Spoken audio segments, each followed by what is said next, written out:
This is Winnipeg Sports Talk Daily with Andrew Hustler Paterson and Michael Remis.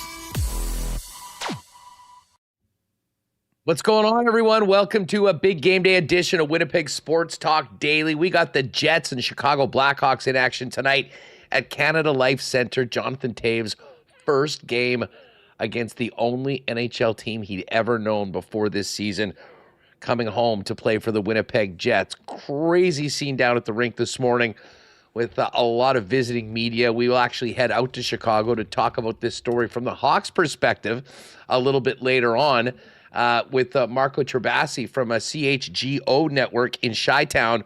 Rewucki's also going to pop by, get his thoughts on the Blue Jays win last night, and of course the Jets, and some other NHL topics. A little later on, we'll talk Bombers, Alouettes, and CFL playoffs with Marshall Ferguson.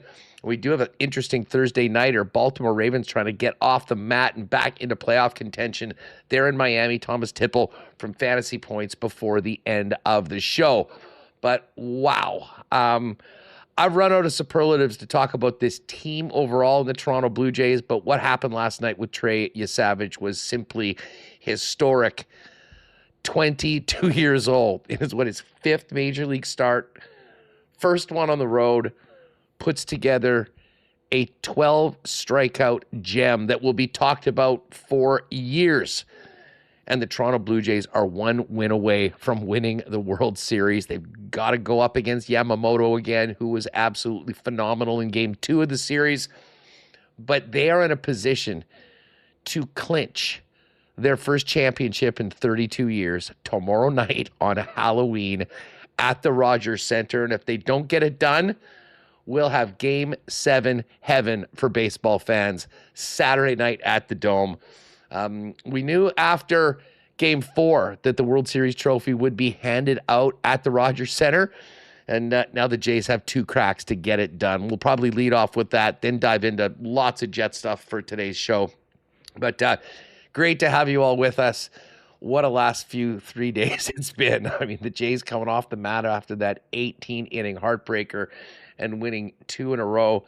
We'll get to the start of last night's game offensively, and then what the kid pitcher did that will be, it's just simply legendary. What else can you say about it? Listen, just before I bring in Michael Remis, welcome to everybody that's with us in chat. Hit that thumbs up button, and shout out to all you podcast listeners making WST a part of your day.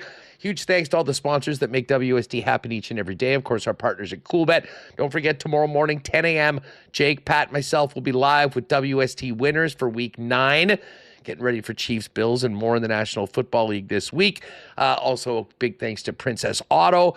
Of course, the Winnipeg Jets, HSC Millionaire Lottery, Rolly's Transfer and St. Patel Dental Center, Canadian Club, Uptown Alley, Chud's Power Sports, Manitoba Battery, Clean Line, Boston Pizza, Royal Sports, Little Brown Jug. We'll get to a why not question of the day for Not Autocorp at Waverly and McGillivray, and fan feedback for fansfirst.ca. Let's get this show rolling, Remo. And how about those Blue Jays? That was amazing last night in LA. Yes, Huss, it was absolutely incredible. You know, before you could even sit down and get ready, first pitch, home run by Davis Schneider. Absolutely incredible. And the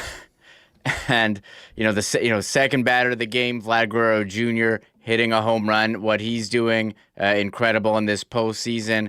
And also Trey Savage, what a game. 12 strikeouts, rookie strikeout record that has stood since 1949. The most strikeouts ever in a World Series game without a walk. first pitcher in MLB history to start multiple World Series games within his first 8 appearances. I mean, first pitcher ever to record 2 career 10 strikeout games in the postseason. The stuff that he's doing to start his career has absolutely incredible. You could go on and on about the number of records that he set last night. Youngest pitcher with 10 strikeouts or more in a World Series game that had stood since 1912. Also generating 23 whiffs. That's swings and misses, 14 on a slider, 7 on a splitter. The most. What about this one? Yeah, the most ever tracked in a World Series game. That's since 2008. What about this one? One of only 3 pitchers ever to strike out all 9 batters in an opponent's starting lineup in a World Series game. Bob Gibson did it in 1968. Randy Johnson did it in 2001. And that on its own is incredible. And then when you think about the star-studded lineup of Hall of Famers that he was facing in the LA Dodgers last night, just makes it that much more stunning. Yeah, you look at Shohei Ohtani going down swinging. I mean, they were afraid to pitch to him in that extra inning game. Freddie Freeman, he's the World Series MVP last year. Mookie Betts has done absolutely zero in this series. The Dodgers, they're really struggling, and Trey Savage mentioned how in Game 1, he didn't have the feel of his splitter, and he said he felt it, throwing in the outfield, and man, you could tell it was pretty incredible. What a legend, Trey Savage. It doesn't matter what he does in the rest of his career. He was a first-round pick. Just last year, started the season. Next year in his rookie season? Yeah, started the season in A-ball. So this doesn't happen to have that kind of poise to go into World Series Game 5 on the road. Had never pitched on the road, Huss, in Dodger Stadium, and make history like that. It was incredible to witness.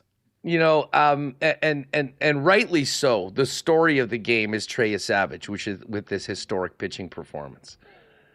But how about the way the Jays started off the game?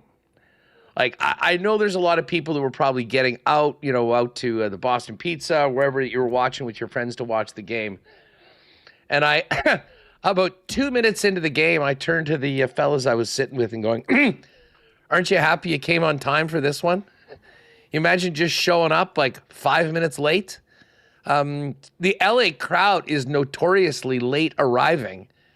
If you got there late, the Dodgers were already under the gun because Davis Schneider ambushed Blake Snell on the first pitch of the game, taking him deep. And then Vladdy Guerrero took one and then did the same damn thing.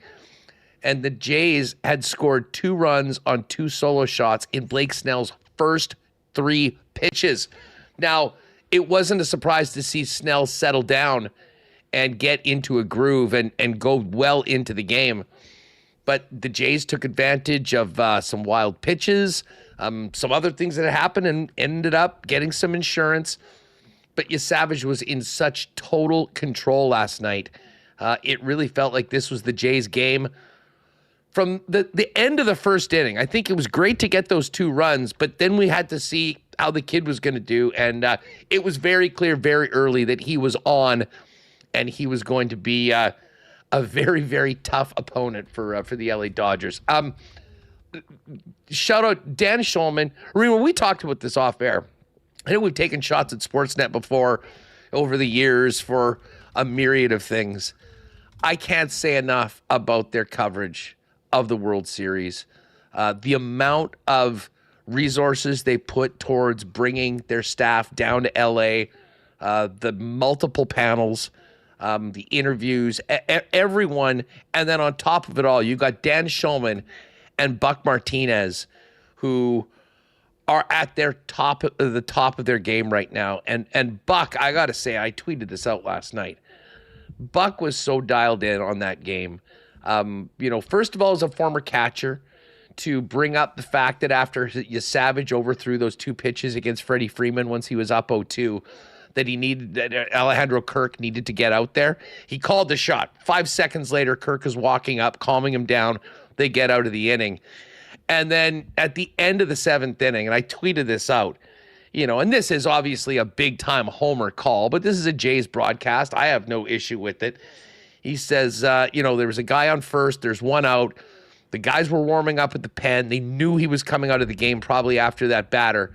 Get a double play and let him walk out with his teammates, and that is exactly what happened. I mean, Dan and Buck, who've been doing it for a long time, it seems like those guys, not to mention just every Jays fan, has been waiting for this moment for over 3 decades. Yeah, someone tweeted out this picture of them back in the TSN days. I love this picture.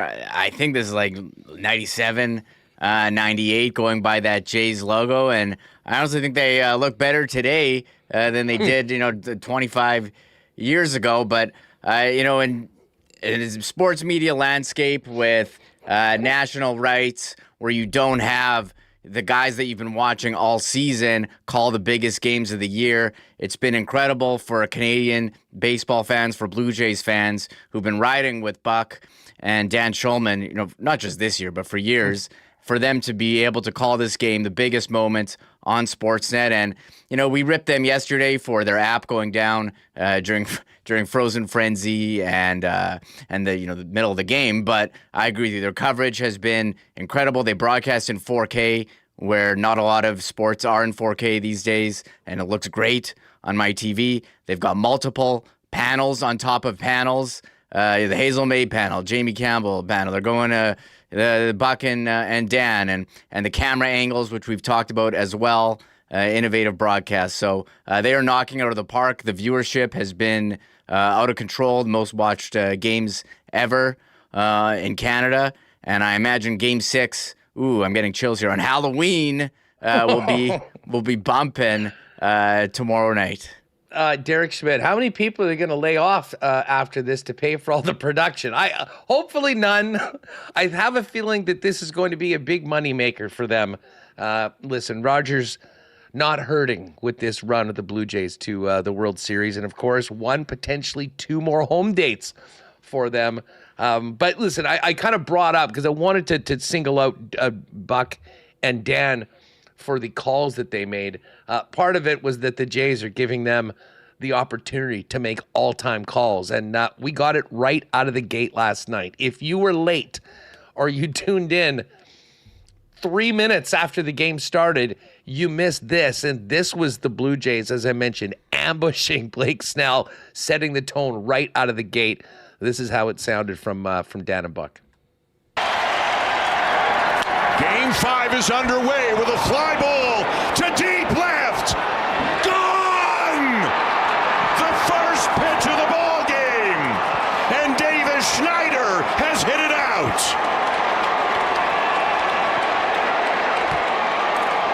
What a start! And the Blue Jay fans making a ton of noise, and now Guerrero rips one to deep left, and it's gone! And 2 batters in, they are up 2-0. There it was last night, Remo, and man, I mean, they're setting the tone, and then there's that in Game 5 of the World Series. I mean, Davis Schneider, whose family was there, we'll get to that, and of course, Vladdy Jr., the man when it comes to the Toronto Blue Jays. You could not have set the table any better the way those guys did. Oh, man. First pitch, Schneider saying he learned it from watching George Springer do that. I did enjoy this tweet from former MLB outfielder and current network analyst Cameron Maben, who said, he said it back in Game 1, the Blue Jays at-bats against Snell have looked too comfortable. They're locked in on every pitch. Straight gangsta hacks is what he said. And to note, do you want to talk about gangsta hacks? That was the fastest bat speed recorded all year by Vlad Guerrero Jr. on that home run, as per the broadcast. And he added, from Game 1, and it's felt like the Jays have been on every pitch Snell throws, timing too clean, swings too confident. I feel like they have his pitches, and they certainly had him, on the first 2 at-bats of the game, especially the first pitch. Hey, let me throw this out. Why not question of the day for not Autocorp at Waverly and McGillivray to all of you? Parents, people that had parties. Has the Jays run and Game 6 being tomorrow night at 7 p.m. changed your Halloween plans? Interested to know. We had a funny conversation with Jake yesterday as to what he's dealing with. I'd be interested to know if trick-or-treating has been moved up, someone else is taking the kids this year, or you're just going to be watching on your phone, technologically hooked up the way Remis will be with his kids, although they'll probably be back in time for the 7 o'clock first pitch. Let us know in the chat. We'll pay attention to that as we continue. Listen, just before we get to the Jets, there's so many great family stories about, within this Blue Jays team. And of course, been really amazing to see the Savage clan just in awe at what Trey has been doing. The energy and excitement and frankly, shock, I think, from his parents has been super fun. But the Schneider family, also there's a big piece in the Toronto Star today about how they lost Davis Schneider's brother due to, I believe, an overdose during COVID. And you can imagine the grieving that the families had, when you lose somebody so young. And the joy that they are having right now, a few years removed, getting back to life as best as you can. But, doing it through this run that Schneider's having with the Jays was something else. His dad was at the game last night. And I guess, what is he wearing? Those Meta glasses, Remo, that essentially just record whatever you're looking at? Yeah, these are pretty cool. You just wear them. And yeah, I guess he was wearing the Meta glasses, and he put out this video. I guess they're watching the first pitch. What was his username? He had the best Twitter /X username. Baseball Dad, or sorry, B-Ball Dad 44745. What a handle. I love the numbers. I love the numbers at the end. But B-Ball Dad 44745 was in Dodger Stadium with the rest of the family last night and was rolling when Davis went yard right off the first play of the game. Check this out. Oh no! No way! No way! Ah! Oh my God! Oh my God! Oh my God!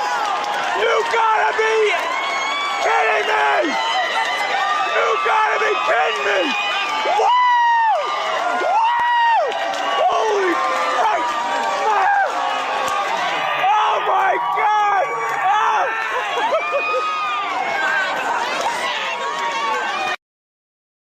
That was basically every Jays fan in Canada yesterday, although a little more special when it was your kid going yard on the first pitch of the game. The back-to-back home runs on Blake Snell's first and third pitches. It was Schneider's first postseason career home run on the first pitch.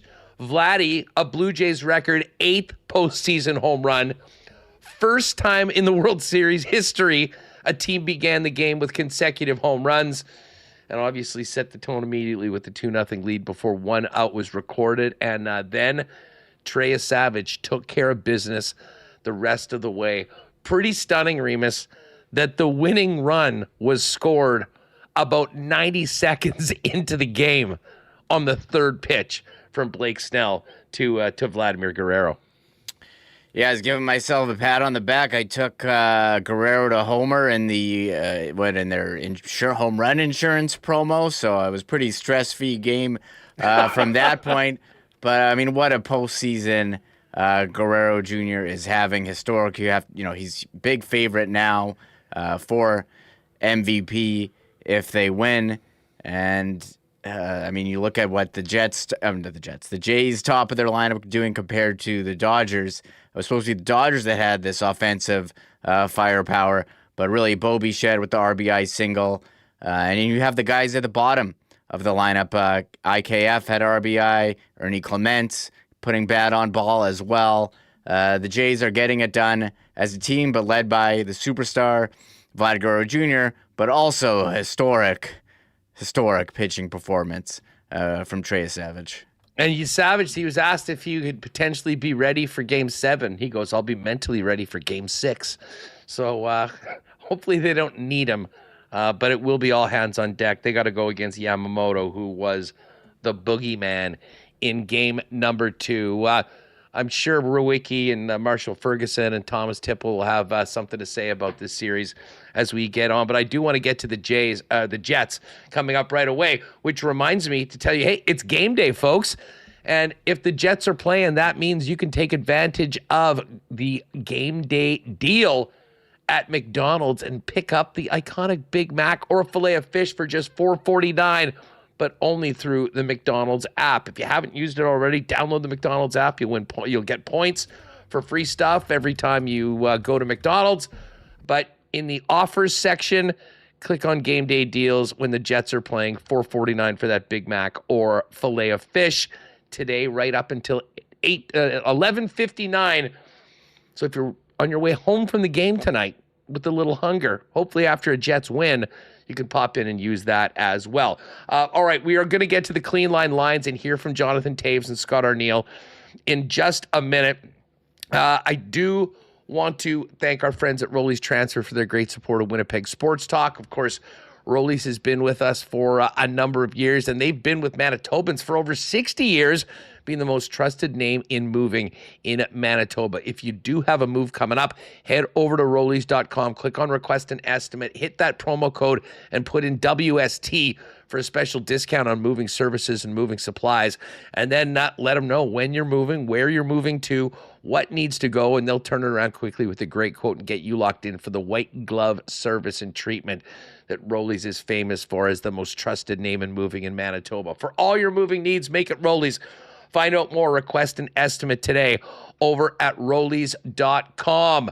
Our friends at Uptown Alley are ready to get into the holiday season post-Halloween tonight. Of course, Uptown Alley is the entertainment epicenter of fun in the city with 5-pin bowling, 10-pin bowling, laser tag, a massive gaming area, and incredible hospitality zones where you can have a few cold ones and amazing food as well.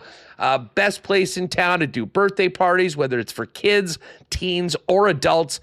And they've got incredible packages for corporate and group outings where you pick your activities, pick your meal, pick your add-ons, and their events team helps take care of everything else. Find out more online at uptownalley.ca or give them a call at 488-0000 to plan your next event.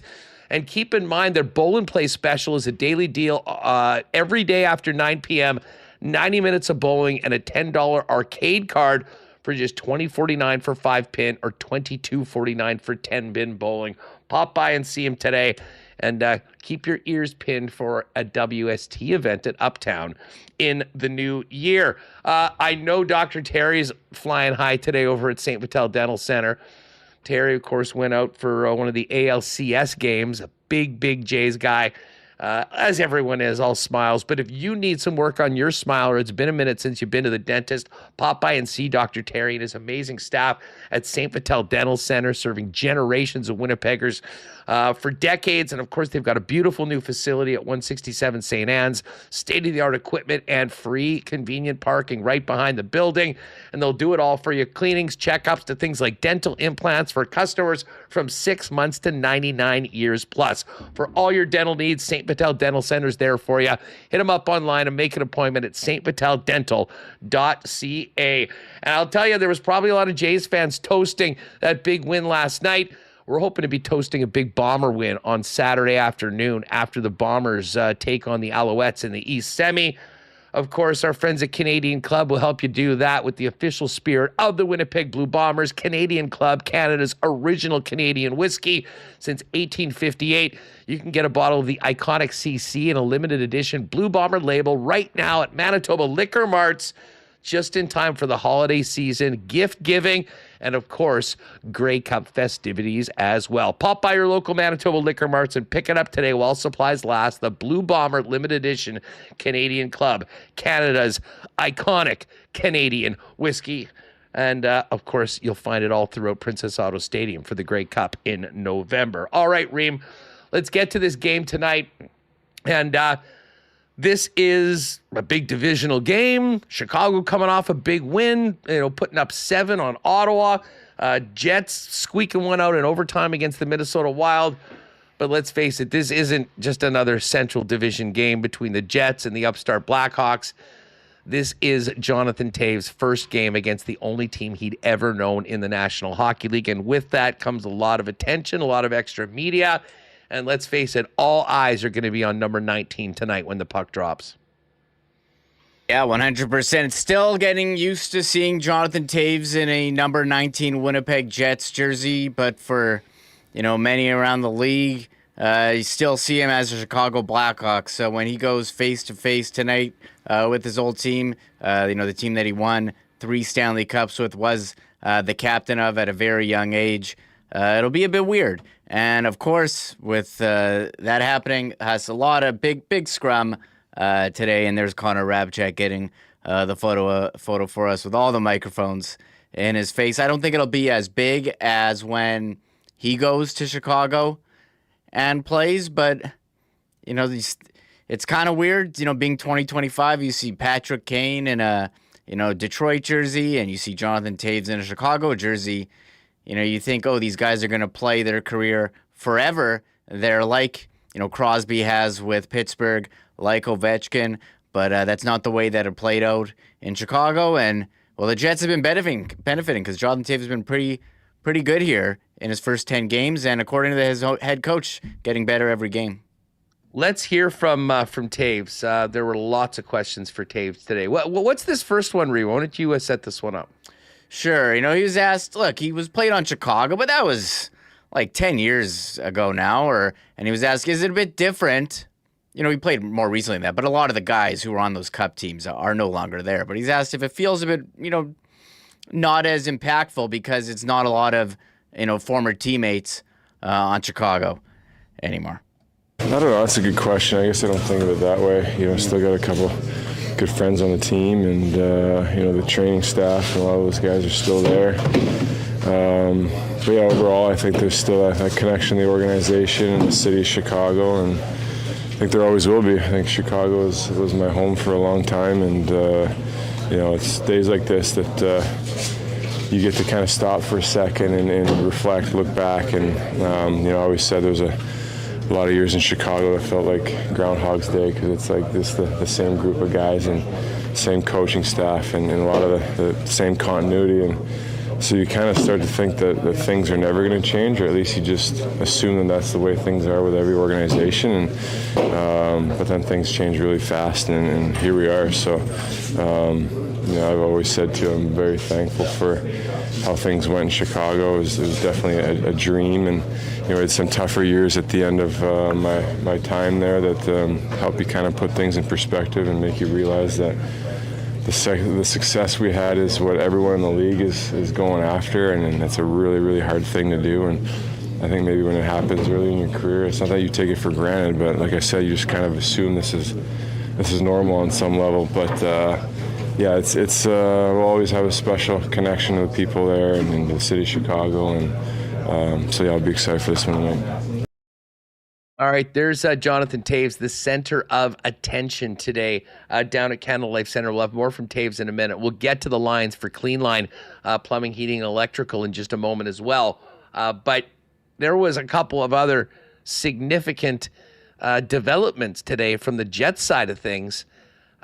Lowry getting really close, and we saw Cole Perfetti and Dylan Sandberg take the skate for the first time this season, Remo, both in non-contact jerseys. So it seems like help through these first 10 games that's been missing is just around the corner. Yeah, I don't know if the first month of the season has flown by or these guys are quick healers, but for a team that's needed some secondary scoring, Cole Perfetti certainly an add to that, and a team that's getting outshot, Dylan Sandberg is going to help in the defensive zone, help penalty killing, which actually has been pretty good this year. Great. It's been pretty good, but Adam Lowry, just more depth down the middle. So I'm very curious what's going to happen with the centers when Adam Lowry comes back. Do they just move Barron down to fourth? Is he going to stay elevated here at third? At the third line center, they did move Nemestikov up, to the wing with Jonathan Toews on the second line. But no shuffling tonight. We'll get to the lines in a second. But some nice to know some reinforcements. And the Jets, hey, they're 7-3, but they know they can play a lot better than this. And we've seen them do it, and they'll have a great opportunity to do that with more bodies in the lineup. Let's get back to a little bit more Jonathan Toews, who was hit with a lot of questions from the local and Chicago media today. He was asked just about the return in his season so far with the Winnipeg Jets. Well, it's been a lot of fun. We've put a bunch of wins together, which is great, and I think there's still a feeling that we got a lot of room for improvement, and I think there's a bunch of new guys, including myself, that have been working hard to find our way and find our place in this room, but also within the system and just how things work here. And we're working hard to try and help this team. And I think we've been talking about finding ways to play a full 60, which I think we're a little bit dissatisfied in that area right now. And but all that being said, it's been a lot of fun. I really enjoyed being back home in Winnipeg here, and it's a great organization and a great group of guys. So it's been a really good time just kind of slowly finding my way within this group. We know what the goals of the Winnipeg Jets are, and that's to be the last team standing and win the Stanley Cup. Toews knows a thing or two about winning cups, courtesy of his time in Chicago, especially early on in his career. And he was asked if he sees similarities between this Jets team and Chicago. Well, I think there's just especially here, there's just a level of the guys are pros every day. I'm the last one to show up at the rink, and everyone's in here already getting a workout in, getting ready. They're on the ice 40 minutes before practice starts, so I'm just trying to keep up. And the work ethic is always high here. The guys are really committed to getting better every day, and I think there's a belief in this room. I think you saw what they accomplished last year during the regular season, and maybe just fell a little bit short of their own expectations in the second round. But I think to me it feels like there's a real identity here and a real belief that we have what it takes to go deep into the season, and the off season, the postseason as well. So beyond that, there's just a lot of character, a lot of personality. Guys love being around each other, and like I said, it's been really fun to see that and just be a part of a real competitive NHL group again. I mean, obviously lots of talk about the past. What about the present? Here's Toews on the team being 7-3, but still not satisfied as to where they're at and how they played. And I like that. I like when you win a game, but you didn't play your best, and you're not going to rest on your laurels or kind of ride that roller coaster of emotions when you're high and low. But so I think obviously there's a focus on the process here, and I think that's really important from our coaching staff and our leadership group in the locker room. So it's definitely a good thing. For Toews, and listen, he's never played a game with Adam Lowry or Cole Perfetti or Dylan Sandberg. As we just told you, they're all pretty close to returning, shedding the non-contact jerseys and being out with the team today. Here's Toews just on the excitement in the room for the return of Perfetti, Sandberg, and of course the captain. I mean, you're asking a guy who, I just haven't been part of this team for very long, so already I feel like we got a lot of depth and a lot of great pieces up and down our lineup, and I almost forgot that guys like Laus and Sammy and Fetz have been out of the lineup, and then the fact that they're coming in soon just adds so much more to what our group can do. So I'm sure those guys coming in will give us a lot of confidence. Right there is Jonathan Toews. We'll do the Cool Bet lines at the end of the program, but I will just mention to you all. Of course, we had to get Jonathan Toews' goal in Jets win parlay. So I texted the guys. It is already up 5-1 in the Cool Bet exclusives if you want to ride with me on a Jets win and a Jonathan Toews goal tonight. We'll get to the clean line lines, which are pretty much standard from last game in a minute. But Scott Arniel spoke as well, and no surprise, the first thing he was asked about of Jonathan Toews, here's his impression of the future Hall of Famer 10 games in. Probably best way is he's every day he's gotten better. We just went through a stretch of, we had the 3 and 4 nights, we had the 5 games in 8 days, and that was a big test. And I thought he came through it. His energy level was kind of doing what he needs to do each and every game and each and every shift. So that was a tough test for him, and sort of his early first test of playing a lot of games in a very short period of time, and I thought he did a good job. One of the other things that Arnie was asked on is just what having Toews on the bench allows him to do. The usage, whether it be defensive situations, especially face-offs, which has been an area of expertise for Toews that he has always had.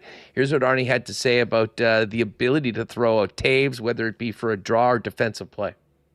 Starting with pucks sort of changes your game plan a little bit, but it's kind of sort of worked its way throughout our lineup.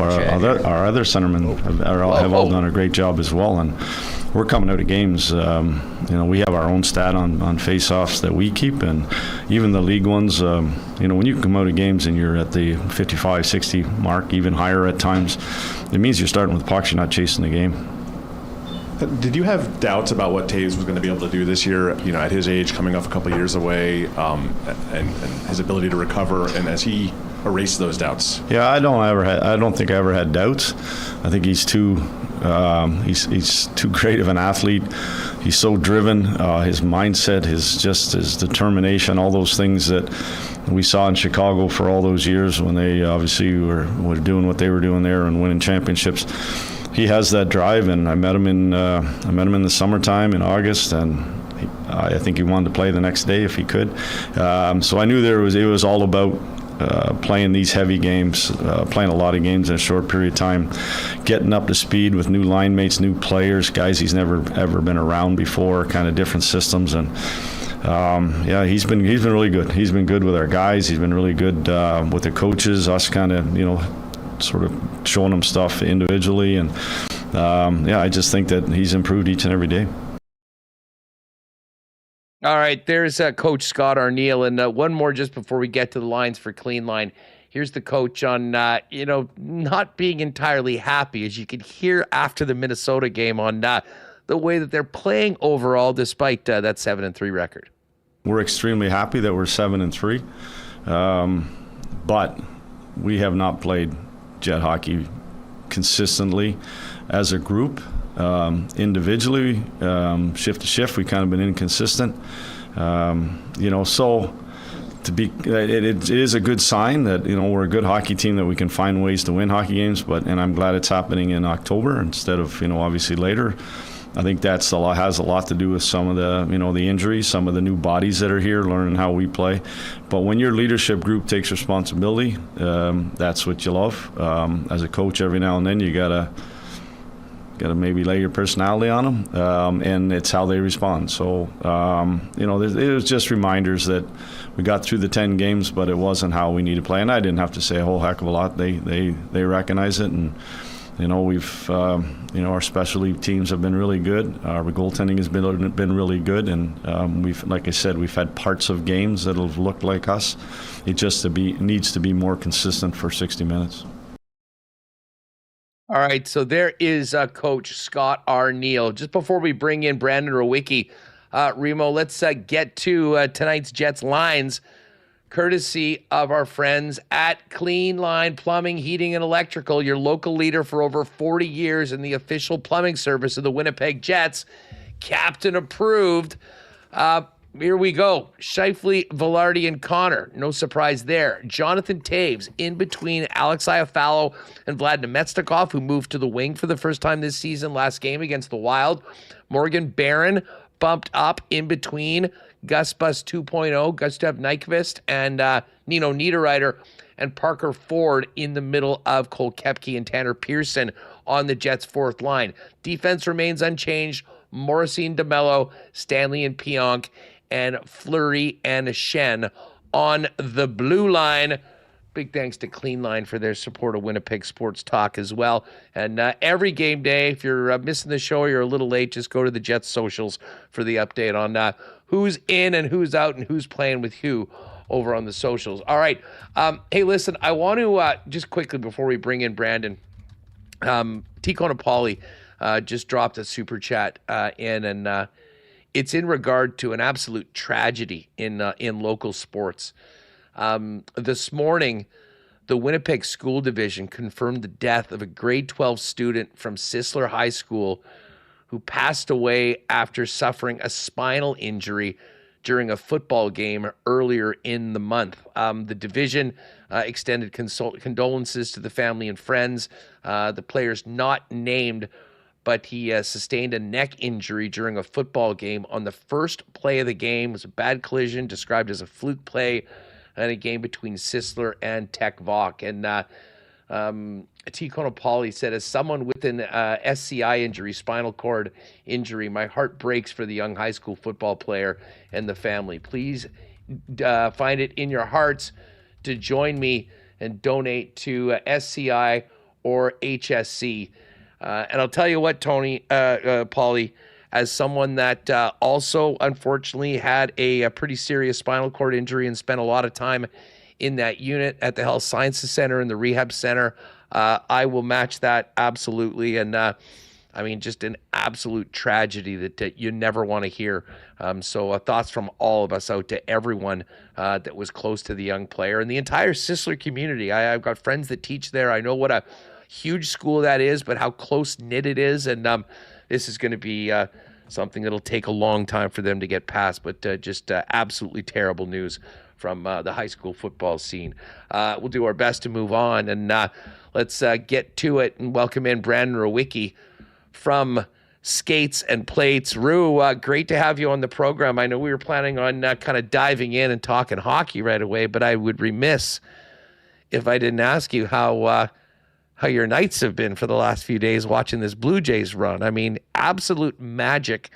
And I mean, the resilience of this team to come back the way they did after that 18-inning heartbreaker to win back-to-back, and now we're one win away from being world champs. I know, it's pretty crazy, man. Like, even if you look back at the playoff run, you know, the blown lead to the Yankees in the ALDS, losing the heartbreaker late to Seattle, but then rebounding to win 2 in a row there.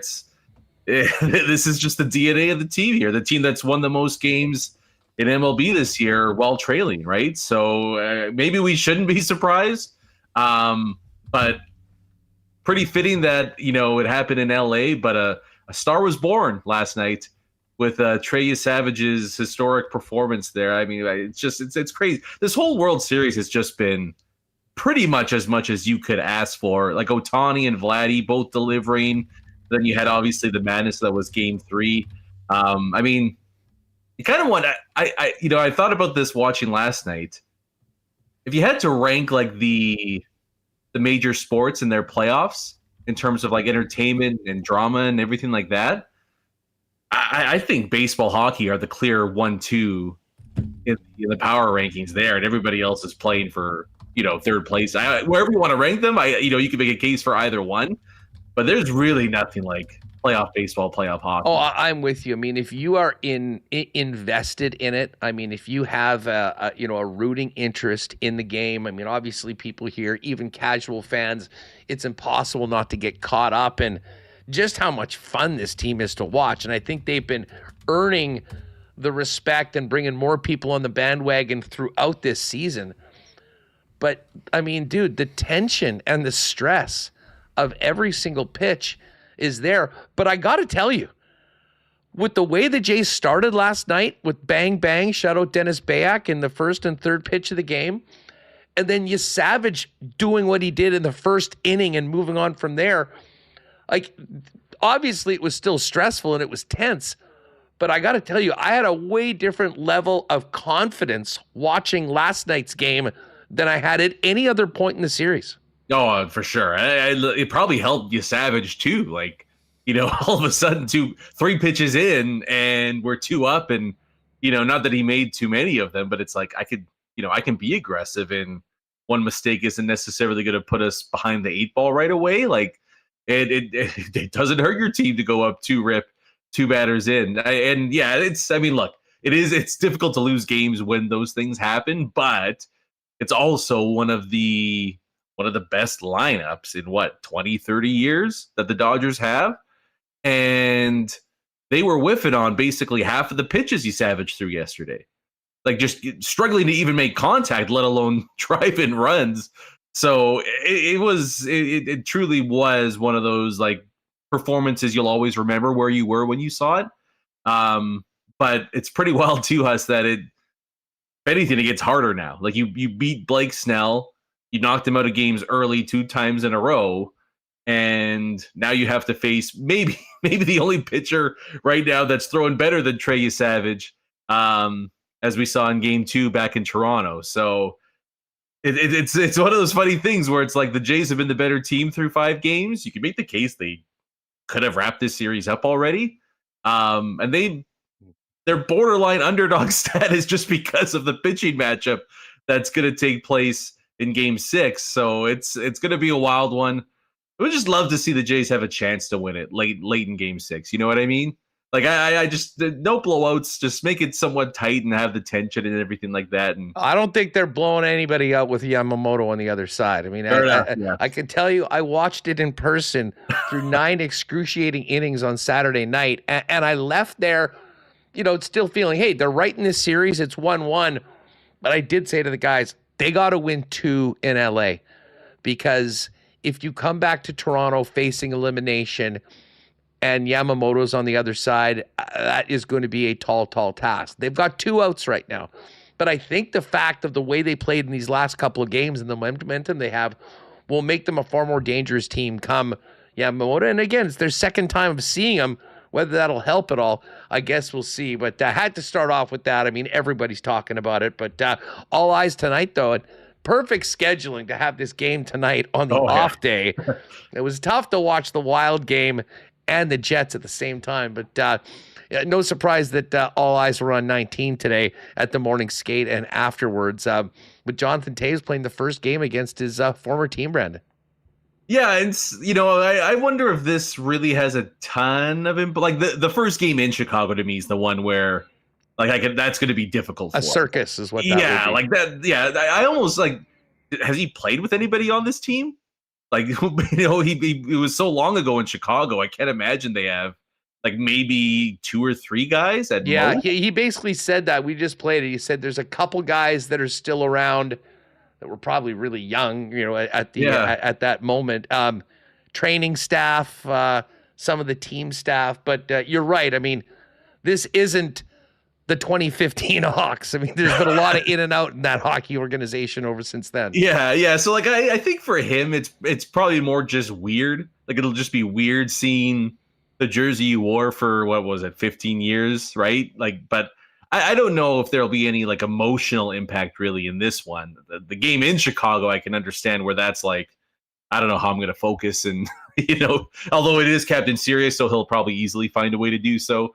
But I think it's more just, looking at tonight's game, I think almost like from a media or narrative perspective, it's like, wow, Toews' first game against his old team. But I don't really think it has a ton of juice to it, to be honest. I guess the only thing would be that Chicago's played a million times better than most of us would have expected to start the year. So, like looking at tonight's game, I'm always more intrigued to see, especially with the new look Jets this year, how they handle teams like Chicago in terms of being a little more speed, a little more finesse.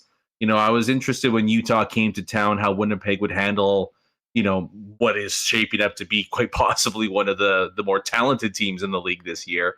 And that's always seemed to be a little bit of the Achilles heel of this Jets club. And Chicago, they're not anywhere near as deep or as talented as Utah is, but they do have at least the same identity in terms of how they want to play the game. And that's up and down the ice, a little bit basketball style, and track meets are okay with us. So I'm more intrigued to see how the Jets handle that side of things, combined with the fact that, sure would be nice to outshoot a team heavily in a game, right? I like just pushing aside the injuries and all that stuff, like seeing the Jets at the bottom of so many offensive categories this year, it would be nice to have a bit of a get-right game. Well, you know what? And one thing that, and I'll say this, and this isn't to take a shot at Maurice, but, I remember back in the day when, the team would win some games like this, and Maurice would not acknowledge it. He would say, we won, essentially would really push back. Like, what are you talking about? We're here to win hockey games, and we did. It's a bit of very different tone from Scott Arniel. After the Minnesota game, this morning. And the same thing from Jonathan Toews, that, listen, they're happy with the record and they're not complaining, but they know that there's another level or two that they can get to and have to get to if they're going to continue to progress where they want to do. And I think that's a positive sign for a team being honest about what they're doing right now, knowing really what it takes to play at that highest level. Well, and you can't be oblivious, right? Like, it's not even like, it'd be one thing, Huss, if it was like, look, they're getting outshot 32-28 most nights. You know, they're all break even-ish on the shot shares and the analytic, but like, they're dead last in so many. Like, have you watched the San Jose game this year? Like, you shouldn't be behind San Jose in pretty much anything, and that's where the Jets find themselves in right now. And again, like, I understand why they're there, and like, ultimately what your numbers are in pretty much any facet through the first 10 games really hold legitimately zero meaning by the time the regular season and the playoffs come around. But it's also, I think, fair to point out, and they're all well aware of it, as they should be, that their record is kind of like a house of cards right now. Like, we can get away with it now, and goaltending and special teams, we can lean on that, and that's going to mitigate some of the 5-on-5 issues.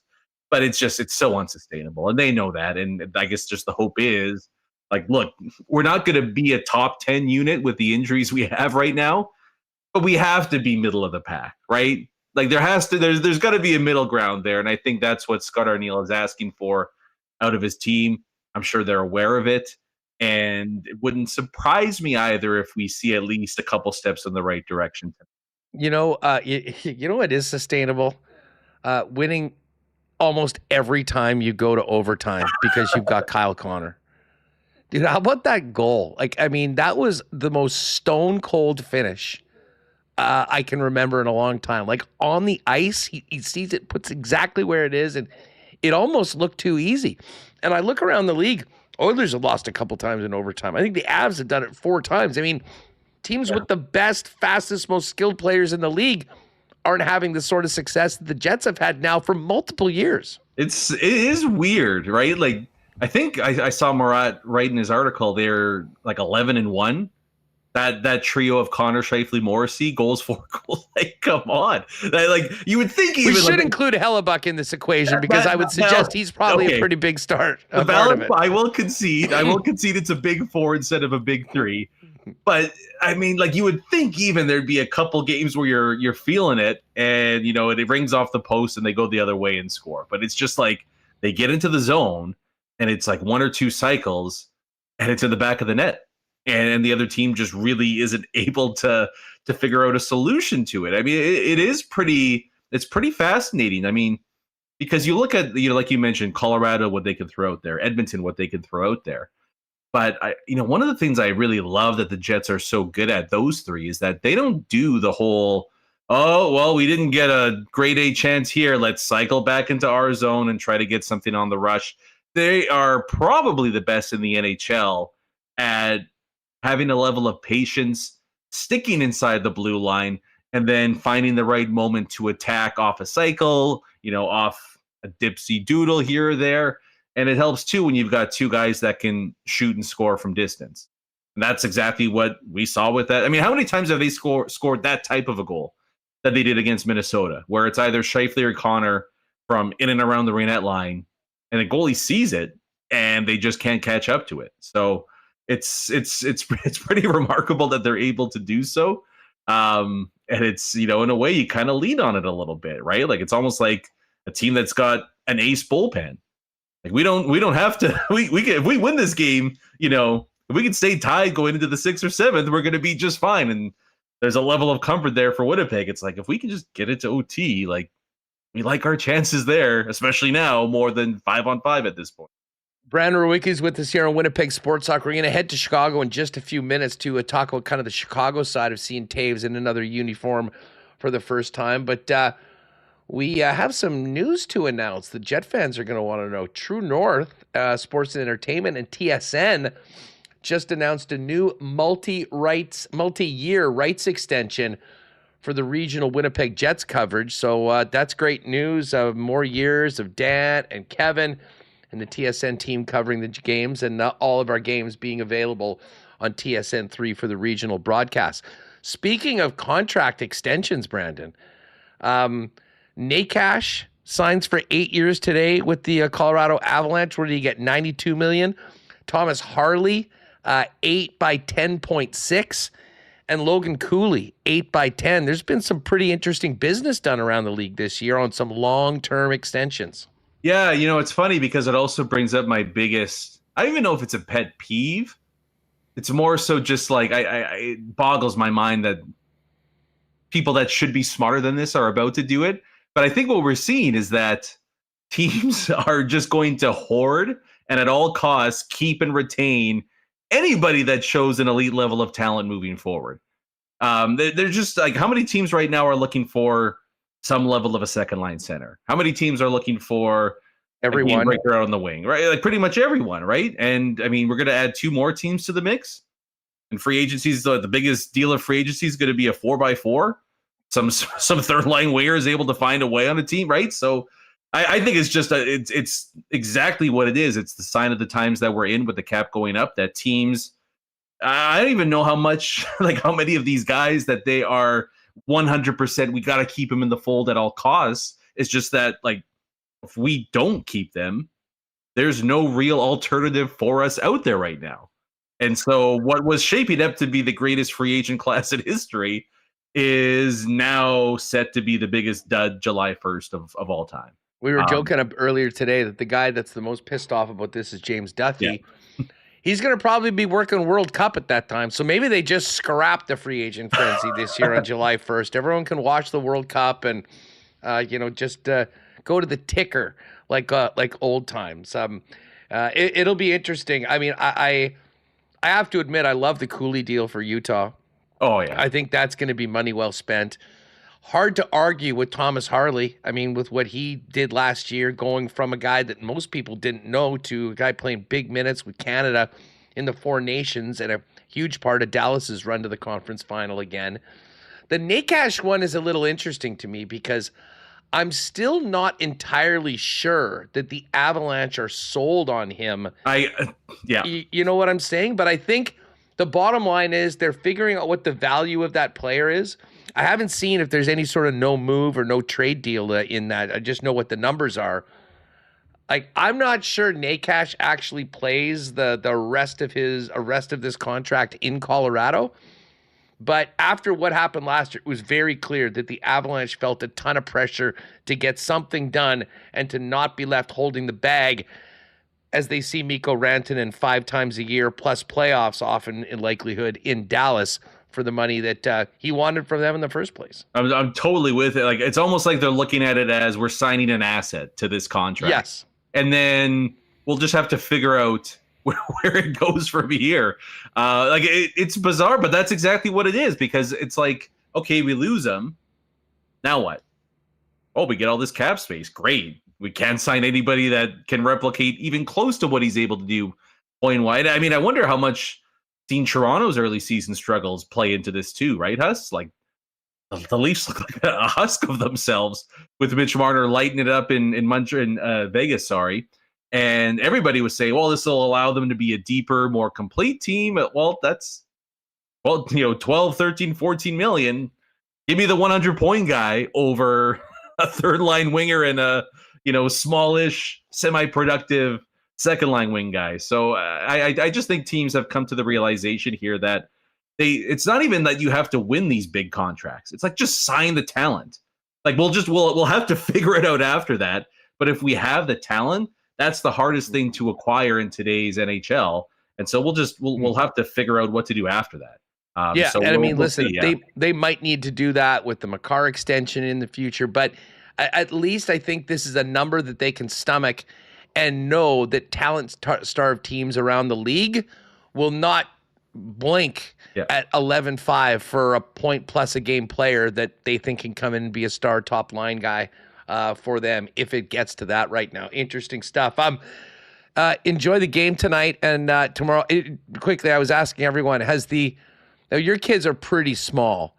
I'm sure you've got Halloween plans, but have you had to bump that up a little earlier to make sure you're the wife is handing out candy and you're in front of the TV at 7 o'clock or 7:08 tomorrow for first pitch? Yeah, trick or treat is starting at 2:01 p.m. Friday afternoon. We'll see. Well, yeah, they got or something. Yeah, they got 90 minutes. That's all I know. You kids got 90 minutes. We're ordering pizza. We'll figure it out. There's no pushing bedtime or anything like that. So we got a strict schedule and regimen going to make sure we all catch first pitch Friday. Rue, enjoy, pal. Thanks for doing this as always. Sounds good. Have a good one, guys. All right, good stuff. There's Brandon Rewucki. We're going to get back to more of this Jets-Hawks matchup tonight, talk a little Toews, but also about these young players that are turning some heads right now as the Blackhawks look to get back to respectability. Before we do that, of course, Bombers, Alouettes, Saturday afternoon, 1 o'clock start Winnipeg time. The goal is to get back to Princess Auto Stadium in a couple weeks for the 112th Grey Cup. First, Princess Auto, proud sponsors of the Bombers and their home Princess Auto Stadium. Princess Auto, headquartered and founded right here in Winnipeg and now coast to coast, but with 3 Manitoba locations to serve you, where you'll find the best deals on the most unique assortment of tools and equipment around. Everything you need to complete the projects on your list or start something new is at Princess Auto. Pop by and see them in store today. Shop online 24/7, 365 over at princessauto.com. A little later on, I will drop the weekly Chud's Power Sports Power Poll for the National Hockey League. We've got our NFL one tomorrow. Don't forget NFL Pick Show tomorrow at 10 a.m. But gang, usually Halloween, November 1st, is sort of the time where we start seeing the snow fly. And trust me, our friends at Chud's Power Sports up in Gimli at the corner of Highway 8 and 231 are very much ready to turn the page into November and let the snow fly. That's why they've got great deals right now to finish up October, including snowmobile season lurking around the corner with screen-worthy savings on Polaris and Arctic Cat sleds before the snow creeps in, but also great deals on ATVs, side-by-sides, personal transportation. And you can be tearing through haunted trails and moonlit fields with Polaris, Arctic Cat, Argo, Suzuki, Roxor, and Evolution. They've got it all and more than just the best stock and parts stock that you'll find anywhere. The best staff that's been with them totally for over 140 years. And heck, Chuds has been serving the community for over 80 up in Gimli. It is Manitoba's Power Sports Superstore. Get up there and visit the Terminator and the gang up in Gimli, or shop online today and find out more on what Chuds Power Sports has waiting for you online at chudspowersports.com. And just before we head out to Chicago, folks, part of the snow coming is the winter's coming as well. And that is something that might churn your stomachs, but don't be that guy on the side of the road calling your buddy for a boost. Make sure your battery is ready to go. And Donnie and the gang at Manitoba Battery are ready for winter, and you should be too. Pop by your local Manitoba Battery, either on Logan Avenue or Dovercourt Drive in the south end of the city for a free battery testing. And if you do need a battery, a new one to get your car or truck through the upcoming winter, you'll get the best deal in town, period. As Manitoba Battery is known for the best prices in town, beating the pants off the big box stores. And they've got the fall power-up sale on right now through the 1st of November with great deals on batteries from NOCO and much more. Pop by and see them in store. Get ready for winter. You can, of course, call them or shop online at manitobabattery.com. They deliver anywhere inside the perimeter of Winnipeg as well, with the best customer service in town at Manitoba Battery. All right, let's get back to this game tonight. All eyes were on Jonathan Toews this morning, and I imagine this will be maybe a little bit more than the usual road game for the Blackhawks. Of course, when we get to Chicago on a Monday in March, that will really be ramped up. But let's get the latest on the Hawks in this one tonight with Mario Tirabassi from SHGO in Chi-Town. Mario, what's going on? It's great to have you on Winnipeg Sports Talk. Yeah, absolutely. Thanks for having me. So let me ask you, from the Hawks perspective, the Hawks fans' perspective, what's it like going into this game tonight, knowing that a guy that is synonymous with the franchise and the greatest success that the Hawks have had is back in the league after well-documented time away, playing his hometown with the Winnipeg Jets?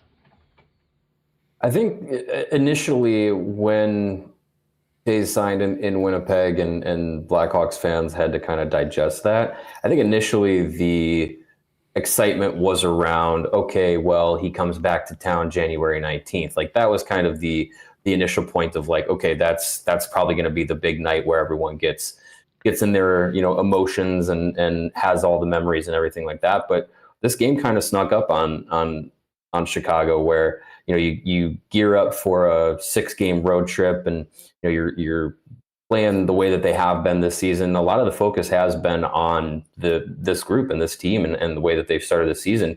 You didn't really think about too much, they're going to Winnipeg and they're going to face Toews until a few days ago, and then that reality kind of set in. So I think watching this game tonight, there will be a little bit of the trip down memory lane. Heard this morning Jonathan Toews talking about his time in Chicago and what he'll feel facing the organization, because really I think besides Connor Murphy, I don't really know if there's anyone on this team right now that he played with in his last season. It might have been Jason Dickinson, might have been around, but I mean it's not the long standing teammates that he had all his glory years with. So it's a different feel. It's not necessarily the same as like when Duncan Keith played for the Oilers and played against the Blackhawks. That was still Toews and Kane were on those teams. This is a little bit of a different feel. It's more of the Jonathan Toews playing against his old organization rather than his old team. How, just to look ahead for a minute, because I think you're right. This I'm sure, it's still early in the season. There's so much else going on. It's like, wow, oh my God, this is the Winnipeg Jets and there's Jonathan Toews. But when Toews returns to the United Center with the Winnipeg Jets, how special of a night will that be for both the fans but also the organization? I mean, it's going to be huge. If there's anything that the Blackhawks organization does when you have events like this, like they do that so well. I mean, they've had a number of jersey retirement nights in the last couple of years, and when Patrick Kane made his return with the Detroit Red Wings, it was on the same night as they retired Chris Chelios' number. So, I mean, that atmosphere was insane, but I think you're going to have pretty much the exact same kind of atmosphere, Toews coming back. And I think it's a different feel because he kind of had his goodbye with the Blackhawks, where Patrick Kane never really had that. He played his last game at the United Center, and then a few days later, he was traded. Whereas Toews, it kind of felt like a goodbye. Honestly, for me, that game, that felt like that was his last game ever. I didn't know if he was ever planning on trying to come back in the NHL, but I am glad that he did. So it's going to have a little bit of a different feel because of A, how he left the organization, and B, what it's taken for him to get back. I think there's just a lot of love for Jonathan Toews still in the organization and still in the fan base, for good reason. So it's going to be a lot of that, like memory lane, good times, appreciation and everything like that. And it's going to be a little bit different because I don't think there's much of the rivalry feel of when Patrick Kane came back. He was playing for the Red Wings, which, even though that rivalry has kind of simmered a little bit, it's still Detroit and Chicago. It's still a Chicago legend playing in Detroit, much like Chris Chelios did.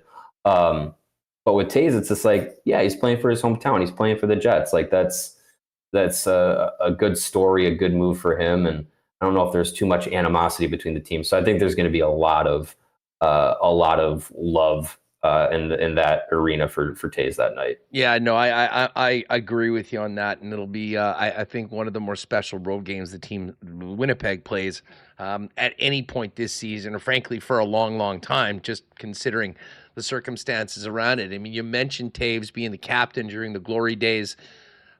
This team we're seeing tonight is trying to write a new history. Out of a miserable era of Blackhawks hockey where the team's been in and around the basement. And listen, there's a lot of road left to go, but I got to say, the first 10 games, this team's been turning some heads. They've been winning games and beating some good teams. They've been scoring some goals. How different is the atmosphere around the Hawks this year than it was in that miserable campaign last season? Yeah, it's a lot different. I think the biggest difference, there's two big things that I think are making an impact. It's the group that makes up the team, and it's the guy at the head of the table in Jeff Blashill. I think Jeff Blashill came in, and he's a much different coach than he was when he was the head coach in Detroit, going through their rebuild process. He learned a lot of lessons with a rebuilding team from Detroit.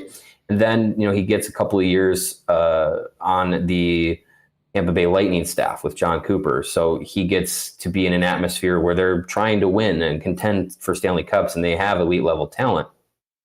So he kind of combines both of those lessons that he learns and comes to the Blackhawks and really hit the ground running. And the response from the team for what he's preaching, talking about, winning habits and playing the way that you need to win when it comes postseason time. Like, they've really embraced that, and they've embraced the intensity that he brought to training camp. And, this young group, I know nowadays, like, hard coaching can sometimes be taken differently for different players, but I think pretty much to a player, each guy has responded positively to Jeff Blashill and his coaching staff, along with, Michael Pekka and Mike Vellucci. Like, they've come in and really got the group going in the right direction early on. And the other big thing is, it's no longer just Connor Bedard. Like, he's got some help alongside him. Last year, they brought in Tyler Bertuzzi, they brought in Teuvo Teravainen, and those guys did kind of what they were expected to do last season. And they're still around this year, and they're doing a lot of the same things. But now you add in a more mature Frank Nazar, you add in Sam Renzel, you add in, and Andre Burakovsky that started the season well and is finding some chemistry with Connor Bedard. And you add in Ryan Donato, who's coming off of a career year last year, and he's kind of on the same, a similar path that he ended last season. So there's a lot of things around Bedard that I feel like makes it harder for teams to game plan, because it's no longer just stop Connor and you're going to stop this team. There's other guys that you need to worry about. And I think they have a good groove going right now. Within the Blackhawks sphere, a lot has been made about the vibes of the group. I think there's some positivity, which the last few seasons it's been a lot of negativity. So they're really feeding off of that. Well, and yeah, I mean I watched a few games. I was watching the highlights of that game against Ottawa where they popped 7. We saw them put up an 8 spot, a snowman on the Blues earlier this year. And listen, when you're winning and scoring goals, it is fun, but it seems like such a stark contrast to last year where, Connor Bedard in particular looked like he was bearing the weight of an entire city and organization on his shoulders. It wasn't going well. I don't think he played as well as a result of it. Wasn't really in the mix for Team Canada at the Four Nations. And, now with the help with some results, it seems like he's back. He just had his first hat trick. But he's got another young star with him. How much has Nazar's ascension and development sort of helped take some of the load off Connor Bedard? Yeah, it's been a huge impact. I think there was a lot of chatter around, like, you have to get Connor Bedard somebody on his wing. He has to have help. He has to have help and through trades or free agency. But it ended up being, or has been so far, Frank Nazar, a guy that was already in the organization, and his ascension. And I know they're not playing on the same line, but that's actually a good thing, because it does take a little bit of pressure off of Connor Bedard, because it's no longer a one-line team that you have to worry about. Now you spread out how defenses match up, and you add in a guy that has the energy that Frank Nazar has the personality that he has. People want to talk to him. National media wants to talk to Frank Nazar. It's not just, we only want to talk to Connor. Connor's got to do all the interviews. Here locally, like, we're not just all huddled around Connor 24/7 getting, quotes from him. Like, there's other guys to talk to. Frank Nazar is there. Colton Dock's a great guy to talk to.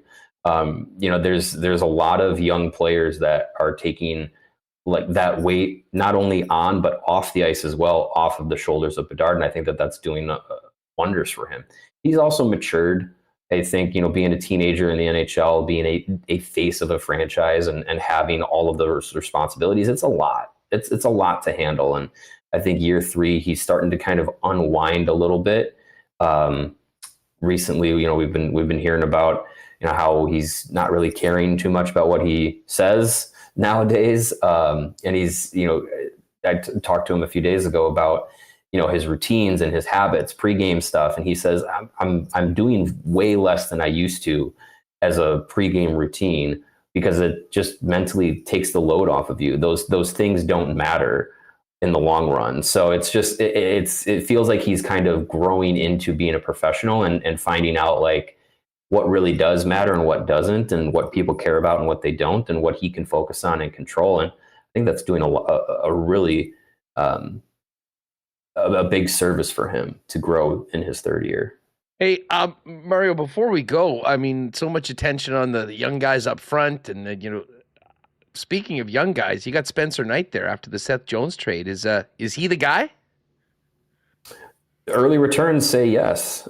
He's been amazing. Every game that he's played, they've been in or they've won. Like, he's giving them, I think last I looked, about a goal and a half that he's saving above what a league average goalie would be expected to save. Like, and in a lot of these games that they've gone to overtime or won by one goal, that makes a huge difference. And he's been fantastic.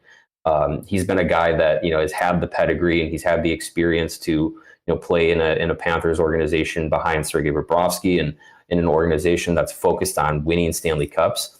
He's brought that to this group, and he's a guy that's mentioned playoffs, mentioned a playoff mentality, and how this group is kind of buying into that.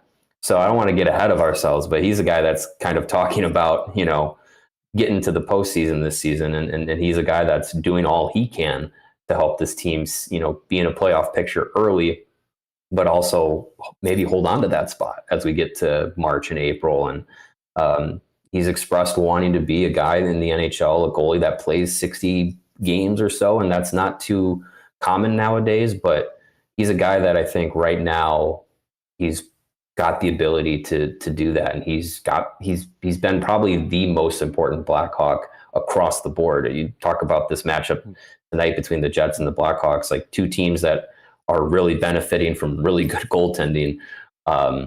Spencer Knight's been the key to all of that. Yeah, and you mentioned that he's talking playoffs, which is exactly what you want your players to be throwing out there as their goal. It comes from an organization that knows a thing or two about winning as well, and I don't think that can be a bad thing for a team like the Blackhawks as far as where they've been over the last little while. Mario, it should be a lot of fun tonight to see these two teams go at it, and of course, January 19th will be a big one. Fill people in that want a little more info on the Blackhawks and this exciting young team, what you guys have cooking over at CHGO if people want to tune in and check out the content. Yeah, we got 5 days a week, weekly podcasts. We do pregame shows for road games, postgame shows for every game on our YouTube channel at CHGO Sports. You can follow us on social media at CHGO_Blackhawks. Myself and my co-host Jay Zawoski. We're the most available local outlet, I would say, for Blackhawks fans and Blackhawks coverage out of Chicago. So check us out, CHGO Sports, CHGO Blackhawks. It's a lot of fun. We've been around for a few years, and so far this is the most fun that we've had covering this team. So you guys have paid your dues. You guys have been paying dues for the last little while, and listen, it's good to see this organization kind of get back to respectability, and we're looking forward to this one tonight. Say what's up to Jay for us. Thanks for popping by. Let's do this again sometime. Will do. Thanks. Appreciate it. There is Mario Tirabassi from CHGO. You can check him out, CHGO Sports, over on YouTube. All right, we are going to talk Bombers. We got the playoffs coming up. We've also got a morning skate report coming up from Connor Rabchak for a little bit more on tonight's game. But as we did a little earlier, we hit those lines for our friends at Clean Line. Clean Line Plumbing, Heating, and Electrical, your local leader for over 40 years in the biz. Now the leaders in both residential and commercial plumbing, heating, and electrical services here in Winnipeg, and a proud sponsor of the Winnipeg Jets. And of course, the official plumbing service of the Winnipeg Jets. And you see there with the big guy, Adam Lowry, they are most definitely captain approved. You can check them out online at cleanline.ca. And of course, yes, just know that when you're in a jam, 24/7 emergency services available at Clean Line. They have your back, much like Adam Lowry has the back of the Winnipeg Jets. Tonight, no baseball, but Jets and Thursday night football. Baltimore and Miami. We'll talk about that with Thomas Tipple a little later on today, but busy week at the Boston Pizza Lounges, I'll tell you that much. Been bananas in the mall for the Blue Jays games this week. Day off of baseball, but a great doubleheader. Pick a player contest for Winnipeg Jet games. Great prizes for NFL football as well. And, of course, the new flight deck menu where you can get into pizza flights, wing flights, chicken bite flights, and the new fry flights as well. Not to mention get on BP's grand prize trip for two to California to see the Jets play the Ducks February 27th, including flights, hotel, and amazing game tickets. And tomorrow, Halloween, get there early and get your spot for Game 6 of the World Series between the Jays and the Los Angeles Dodgers. If you haven't already grabbed one of those World Series hats at Royal Sports, I suggest you go immediately down to Royal because the demand on them is insane. They came in 2 days ago and they've been flying off the shelves. As I mentioned, you couldn't even get those in Toronto when I was there on the weekend unless you wanted to wait for 3 hours to get into the Jays team store. Luckily, we have the ultimate sports superstore in town, Royal Sports, which is fully stocked right now with Jays gear. In addition to, you want to get that Jonathan Toews jersey or some Jets gear, your favorite NFL team, they've got it all. But the focus right now is on the Jays section as demand has never been higher. Get them before they're gone. Jays hats in with the World Series patches. Be a great gift for the holidays as well if you want to get ahead of that, because who knows if there'll be any more after these are gone. Hey, just before we welcome in Marshall Ferguson of TSN to talk CFL playoffs. I'm sure he watched the game last night too. We'll ask him about that. Let's give a big cheers to our friends at Little Brown Jug, Winnipeg's favorite local brewery. You train day in and day out, learning new techniques, approaching new concepts, and living out the thrill of achieving your goals. Building a craft beer is no different. While you spend your hours on the ice, we spend ours here, brewing our trademark beer. Again, and again. Here's to pushing the status quo and challenging ourselves to build something memorable. 1919 by Little Brown Jug.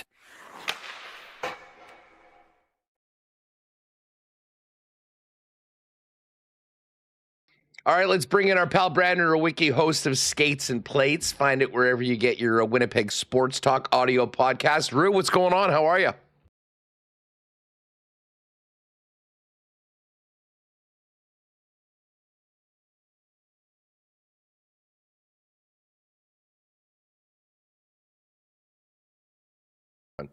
All right, let's get ready for the playoffs this weekend in the Canadian Football League with our pal Marshall Ferguson. Marsh, what is going on? Speaking of playoffs, I imagine you were locked into that game last night.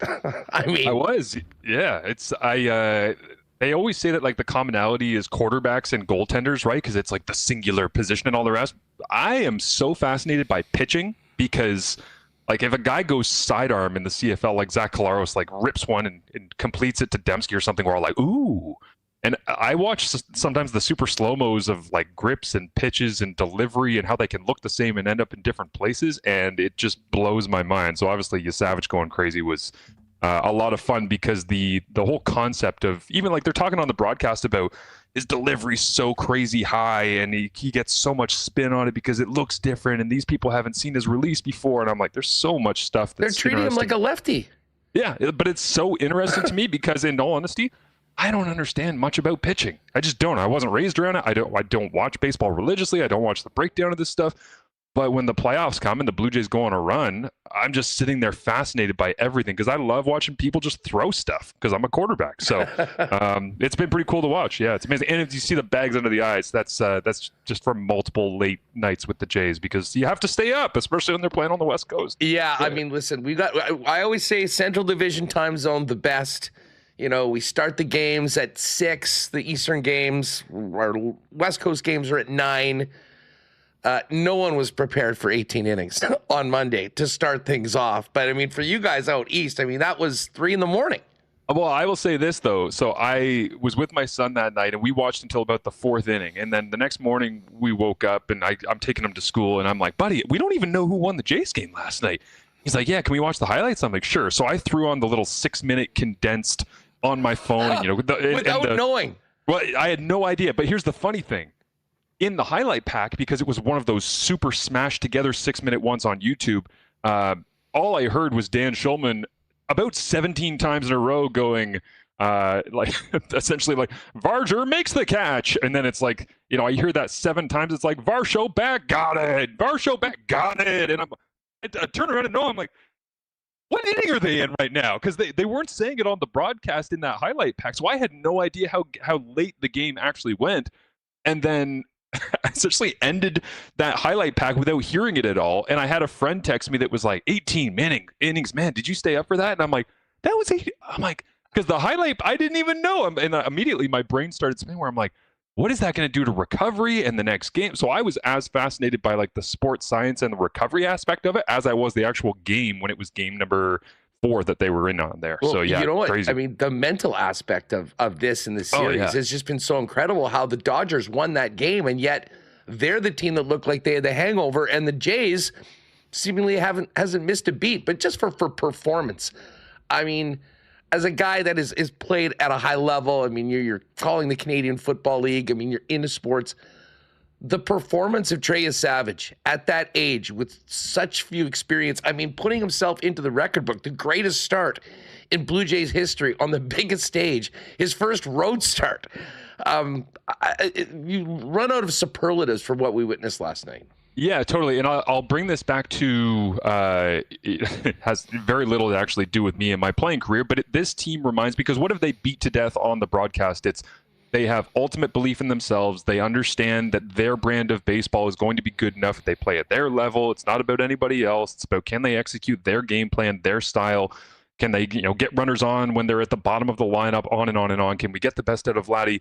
The team that I was part of in 2011 that won the Vanier Cup was like a really special group, because we just had this great belief that our number 2s are probably as good as a lot of other people's number 1s until you play Laval, and then all of a sudden you need your 1s to really beat the other guy. But when I've seen, and there was a lot of things that we did in 2011 on that Vanier Cup run that were kind of historic. It's like, first time we had done this, first time we'd done that. And it struck me last night as I was watching Savage go crazy that he's doing all of these things that haven't been done before. You kind of need that, and you need something to be special in order to go and get a championship in a World Series for the first time since 93. And you look at like lead off first pitch home run. When's the last time that was done, right? The top 2 batters in the lineup in the first inning on the road in a World Series that's tied 2-2, both going for homers. When's the last time? Has that ever happened? Like, you start going through the history of it, the number of times that they've taken swings that have gotten them back into the lead when they trailed, especially after the 5th inning, like late in games, historic. So they've got all of these different metrics, and Savage is just kind of the exclamation point to me on how ridiculous of a group this has become. And again, maybe it's just timing, maybe it's getting hot at the right moment, but it's pretty cool to watch a group come together. And again, I'm not your diehard Jays guy. Like, my neighbor is a 66-year-old man who watches every single pregame and game and postgame, and like, in this moment, he is obsessed because he's like, I've been here for the journey. I'm like, oh, I just got here 5 minutes ago, but this is still cool as hell. Because how can you not love this story and this team? Well, and I imagine Halloween's going to be a little different around your neck of the woods. So get the kids out early. It's starting at 4 o'clock, everybody. I was going to say, how many kids are getting their Halloween completely screwed by the Jays? I don't know how people are going to handle this stuff. Like, that's another one of the interesting, but I will say too, the broadcaster in me, once I realized that it was going back to Toronto, I immediately started just going, okay, how many cheesy Halloween references, like, oh, you got to be scared of Shohei Ohtani, terrified. Here's the one. Like, all that kind of, I know exactly what that like tying in of Halloween is going to sound like, which is funny because if they win the World Series on Halloween, we're going to be going back and watching that game 10, 15, 20 years from now and just be like, oh yeah, that was Halloween, wasn't it? You know, when you go back and you watch, whether it's an old CFL or whatever game, and there's like references of time that you go, oh, I didn't even realize that. Halloween has a chance to be a really funny one down the road where we're showing people in the stands wearing Blue Jays costumes that are as creative as you can imagine. But yeah, it's a wild situation to be in for sure, but it's a great one. There is the potential for it to be the biggest circus of all time in downtown Toronto on Friday night. I mean, if they're able to pull that off, I can't even imagine what it'll be like. Speaking of pulling things off, East semifinal, the 5-time defending Western champion Winnipeg Blue Bombers going the long way, trying to get back home for the Grey Cup. Montreal has been really one of the top teams in the league. And if you look at the odds right now, the second shortest number to win the Grey Cup, they're not going to be hosting the East Final. So it creates a very intriguing matchup. A team with this incredible playoff pedigree that has not looked, for the most part, like they have over the last 5 years, but still a very tough out. How do you... what are your thoughts on this matchup right off the bat of the Bombers trying to do something that no team's ever done, and that's get to the Grey Cup via the crossover?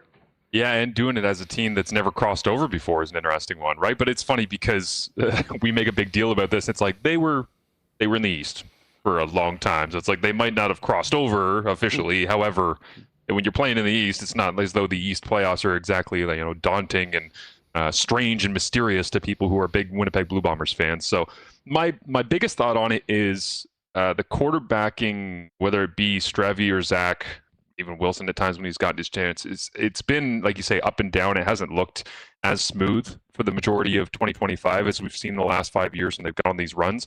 But I do think like the 16 interceptions in the regular season tied for the CFL high, which strangely enough is tied with Nathan Rourke for the most interceptions thrown this year that Colaros has. A little bit deceiving because, there's just a lot of ones that in a playoff situation, I don't think Zach is going to be doing the, hey, it's week 8, I'll throw across my body and hope. Like, he's too smart to do that. This is where the veteran leadership stuff comes in. I was talking with Kenzie Lalonde about the game earlier this week because I was actually texting her for update. I was like, hey, is Mustafa Johnson on the field? Is Ugok out there? What are they going to do with their ratio if they can't play this guy there? And as we were going through stuff, she just said, what do you think of the quarterbacks? And I was like, well, it's kind of hard to not give Davis Alexander the upper hand, but you know this. That's like when we have an undefeated quarterback, when we have a great quarterback, when we have a top end guy who's untouchable and the golden boy, sometimes you put him in a playoff situation. And I'm not saying Davis Alexander is going to come out and complete 40% of his passes and have 5 interceptions. But what I am saying is, where's the running game going to come from for the Montreal Alouettes? And I start doing the equation in my head of, okay, so let's say that Brady Oliveira and the Bombers' running attack controls time of possession greatly, and Davis Alexander's standing over there forever on the sidelines at Percival Molson.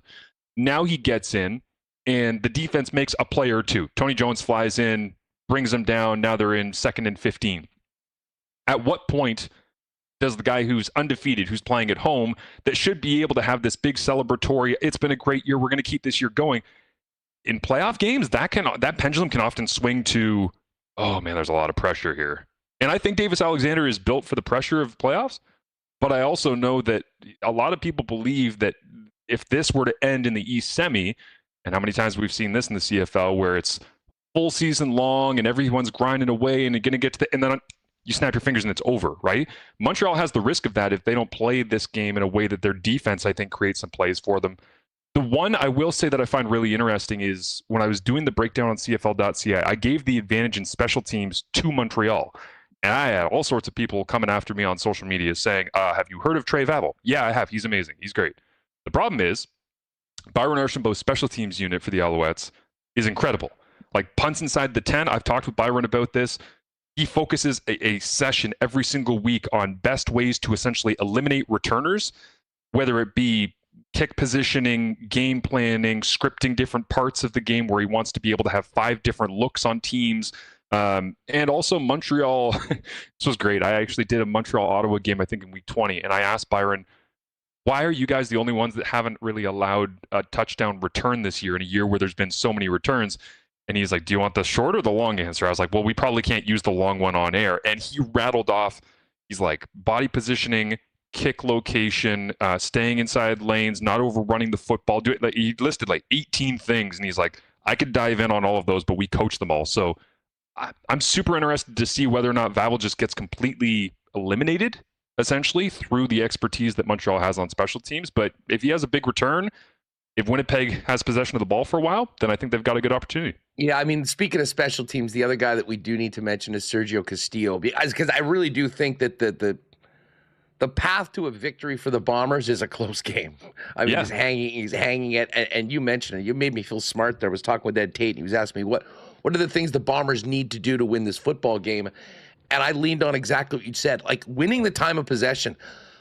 Keep the defense fresh. Let Davis Alexander sit there and watch you move the football 4 times, 5 times. And you know what? If you're not scoring points, making sure you're putting yourselves in a position to make them have to go 100 yards, 95 yards to actually put things on the board. And then, listen, if it does come down to a close game, I think a lot of people around here have the utmost confidence in Sergio Castillo to make a big kick. But the Bombers aren't looking to win a track meet against Montreal. And the fact that it's going to be 5 degrees and rainy, Bombers have had some good fortune with weather in Montreal in recent years. Maybe this is a little bit more good juju for the blue and gold. Yeah, that's a good point by you. I had forgotten about the connection of Winnipeg going into Montreal and getting a little bit of this late season weather. So, which I can confirm in Hamilton because of the way things usually work here, where the weather kind of slides its way through Hamilton and ends up in Montreal about a day and a half later. I just took my dog for a walk. It is miserable outside. So anybody who's going to that game is probably going to be in the trenches, I think, a little bit. But the one thing I want to add on what you just said about the time of possession is, again, because there's 1,000 ways to cut these things up, which makes discussing playoff football so interesting and important. I don't think it's as much about keeping your defense fresh or being able to dominate with Brady Oliveira, or I just think the time of possession thing boils down to, can you shorten the game on Davis Alexander so that when he is in second down, and he'll probably never admit this, but as a quarterback, when you get 15 cracks at second down throws, your percentages say you're going to end up completing, maybe 7 or 8 of them, and you're going to move the sticks 45, 50% of the time kind of thing. If you're essentially having the ball taken out of your hand and you're standing around on that cold, wet sideline with a jacket over you for a majority of the game, when you get that second down throwing opportunity, as he breaks the huddle, his quarterback brain is going to be going, I better make the most of this one because I don't know how many more of these we're going to get. Right? And that's where the pressure actually starts to build, is like if you get middle of the third quarter and Winnipeg is leading by 3 and it's a low scoring, wet, sloppy, cold game and he's been standing on the sideline for a while, that I think is where the pressure really starts to build. And again, I think he's built for playoff moments. I think he's going to be great in this game. He should be, everything we've seen from him. However, we haven't seen him in the playoffs with pressure on, knowing his opportunities are being squeezed with every Brady Oliveira run. So that's the thing that I really do think that's the path to victory for Winnipeg. Marsh, when we look at the Bombers, season, the defense was a major concern in early on. I mean, they switched corners. They had a bunch of revolving personnel. They changed things out. And really, seemingly around game 7 or 8, they kind of hit their stride and played probably well enough to win Labor Day, Banjo Bowl, the game against Hamilton in the Hammer. But it was the offense that was so inconsistent. And, sometimes Zach was out. I mean, they got 2 crazy wins with Chris Streveler starting that, shall we say, unconventional ways to win football games. But here they are. Now, we did see the best version of the Bomber offense against the Ticats about a month ago when they put up 40 on them in that game here in Winnipeg. I guess the question is, for a group and a quarterback that has done so much at such a high level that hasn't really been there this year, can they lean on everything they've done as a group in the past? And will that help them? Because listen, if they want to win this game, that group has to be the best version of themselves. I guess, how difficult will it be, or can they all of a sudden flip the switch, if you will, show up for the big game saying, guess what? We're still the Winnipeg Blue Bombers, and this is what we do. It's a great question. It's like a wonderful sports psychology experiment, right? Because you're leaning on the core. That's always been the conversation the last 5-6 years, is like the core, the guys who've been here that have done it. You can always lean on them. I think this playoff run, and maybe it's refreshing that they're having to go through the East in the crossover, it is 1,000% by any means necessary. If they don't move the football at all and they get 2 return touchdowns from Trey Vavel, who gives a bleep? You know what I mean? Like, it's like the new guys that showed up here. It's like, is Carey Weekfall going to be the superstar who has 2 touchdown catches? Sure. If Zach has 10 completions and they run the football effectively, you would say, well, that's leaning on the core. The offensive line has gone through some changes. right? Like all of these things have changed. So I just think this is whatever recipe for success that they can find. Who cares? It does not matter at this point. It's time to stop leaning, I think, for people in the CFL at large on the Bombers and it's Zach and it's Willie and it's like so much of this has changed. And even those players, this is how great they've been for how long they've been. Those players that we always say, well, you got to lean on them because they've always been that guy. They've had so much success for such a long period of time. Those players have changed. Like Zach is evolving in front of our eyes. Willie is evolving in front of our eyes. And it's happened year over year over year. And they've been good for so long that I don't think it makes sense to go, well, back in the 2019 Grey Cup when Willie Jefferson, it's like, no. Like we saw Willie doing destructive, wonderful Willie Jefferson things in the Grey Cup last year, despite the fact that Toronto just ran away with it. But that's a different Willie than 2019. Just like 2025 is a different Willie than 2024. And it might look the same, but from talking to him, like his approach to the game as he's aged and all the rest and his recovery and his mental state it's just a different guy. It's a different situation. So I don't think you need to rely on those things is my point. I think you just find a way to get it done. But I'll also say, like, when you're talking about the ridiculous, Strevler having whatever it was, 3-4 completions and beating Ottawa on the road, like the next week when Ottawa played, Drew Brown had those bad, I think like 3 first-half interceptions. I wasn't doing that game, but I was watching it, and somebody texted me. They said, what's going on with Drew tonight? Like, are you noticing anything from a quarterback perspective? And I said, I'm pretty sure losing to a quarterback who had 4 completions just broke his soul. I was like, it's not a quarterback thing. Sometimes it's not X's and O's or like, his release is a little off, or he threw for over 400 in that game. When you throw for that many yards and you lose to a team that looks like they don't know how to throw the football in the CFL, where throwing the football is king, I am convinced it broke Drew Brown's heart. And the remainder of the year was just like, well, I guess this is just another year of us just not having success. So, and I actually, I saw Drew before the game in week 21 in Hamilton, and I went up to him and I was just like, yeah, that sucked, huh? And he's like, yeah. Like he's super low key and like not the most outgoing guy in the world, but I could just kind of tell he was like, yeah, that was a bad one. Like that might be the worst loss he's ever had. But for somebody who's so used to throwing for big yards and to lose like that, like it just breaks you. So I mean, I guess credit to Winnipeg, they had the ability to figure it out. And when I'm talking about by any means necessary, well, that was a Marsh, by any means necessary it's day. Funny you bring that up, just to kind of wrap the East semi. Obviously that game, I mean, was the butt of jokes, and God knows the chat afterwards, talking about how we won with completing 3 passes. I mean, I looked at it a different way. I looked at it. Listen, it was what it was with the passing offense. It wasn't happening. And this is a team that found a way between defense and special teams and running the football to a 9-man box and still doing what it took to win the football game. And that is the identity of teams that can make things happen in the playoffs. So, while it wasn't pretty, they have found ways to win and probably should have a record south of where they finished at 10-8. But again, the record doesn't matter at all come Saturday afternoon when they get going. Hey, we've got Nathan Rourke and Vernon Adams going at it. Very juicy matchup in the West semi. BC has really kind of looked like the team to beat in the West over the course of the last month and a half or so. Where are you at on this one? And who do you feel will be heading to Regina to challenge the Riders for a trip to Princess Auto Stadium? Every time that I open my phone, we get like the CFL news alerts and the blasts of like any content that's come out. And I've been laughing for the last 2 or 3 days because it's like 9 a.m. and the email comes out and the headline at the top of like league-wide news is like, is it redemption or confirmation? Here's the matchup. It's Rourke against VA. And then I look at the next headline. It's like Vernon Adams Jr., no hard feelings going back to BC. And I'm like, I did the game earlier this year. It was the front end of the home and home where Calgary was hosting BC and VA threw, I think, 2, maybe 3 interceptions in the first quarter off the top of my head. And they were down 21-0 at the end of the first quarter. And then he ends up getting knocked around and having to leave the game. And in comes PJ Walker. And then he gets really badly injured. And they end up finishing the game with Quincy Vaughn as the 3rd-string emergency quarterback. And that was one of those, because think about it, all season long, BC was kind of up and down, up and down, up and down. And Calgary was really, really good and then started to fade down the stretch.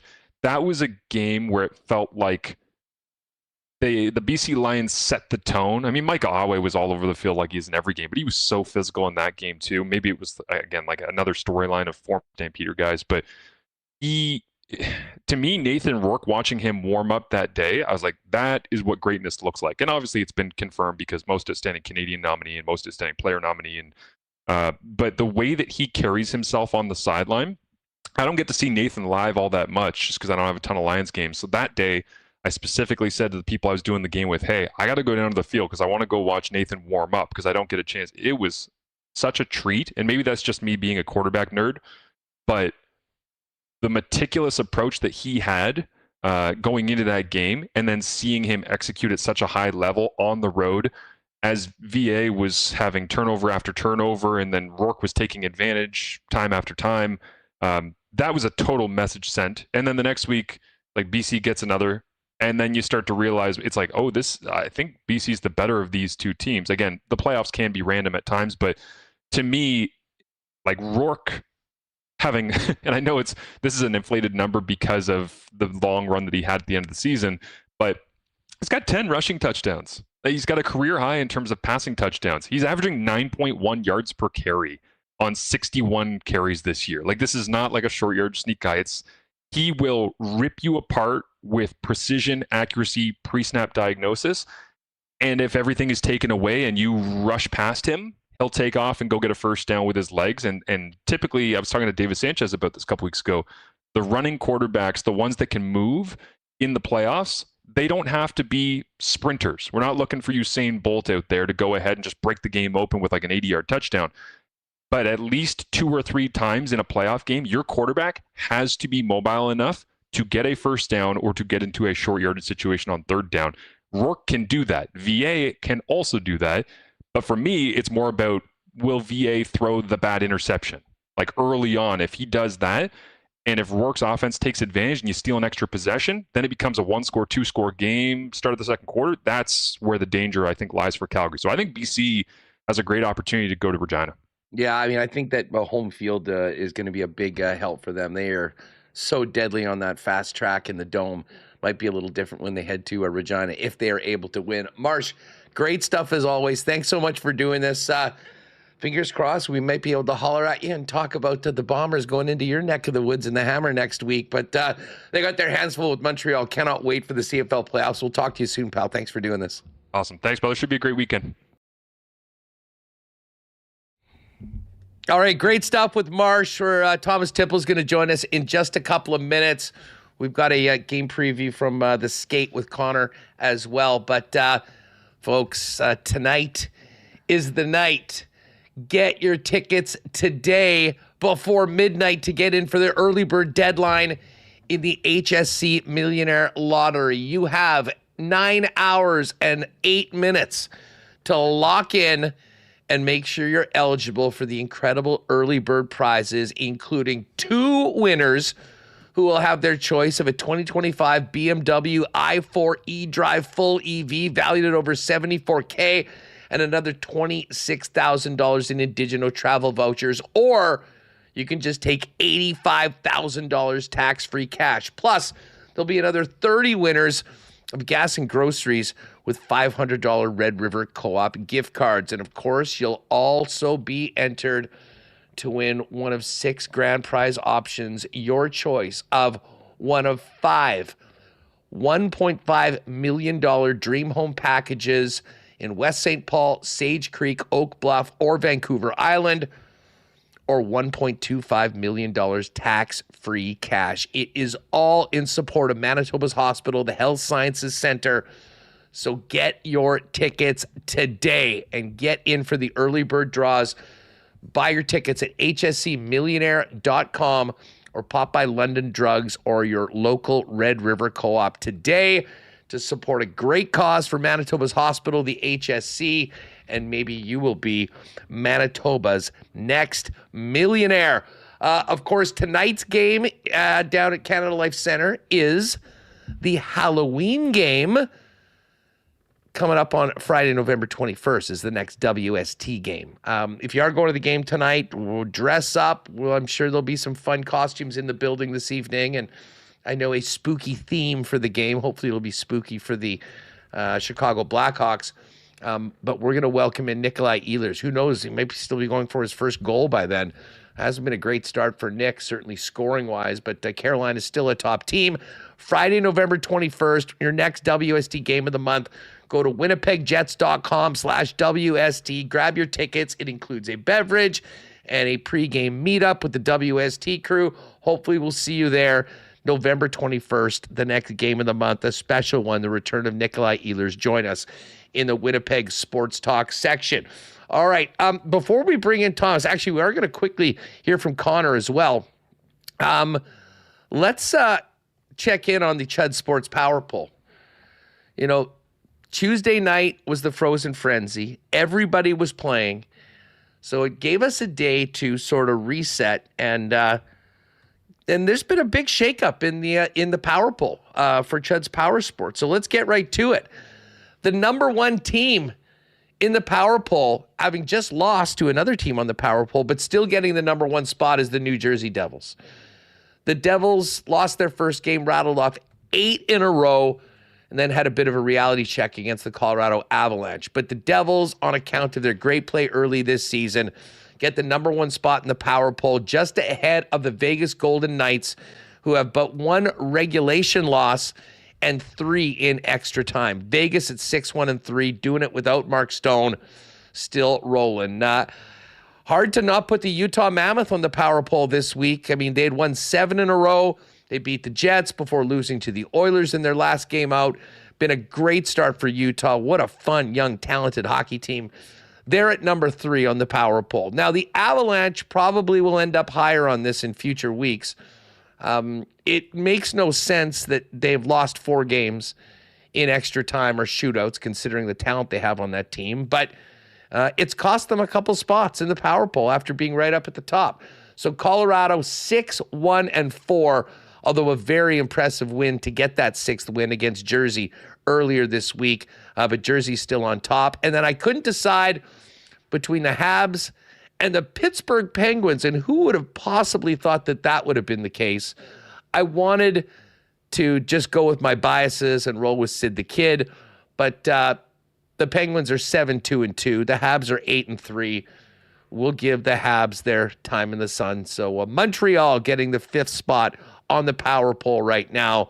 New Jersey number 1. That is your Chud's Power Sports Power Poll. We'll have the NFL Power Poll tomorrow, and don't forget WST Sunday Live.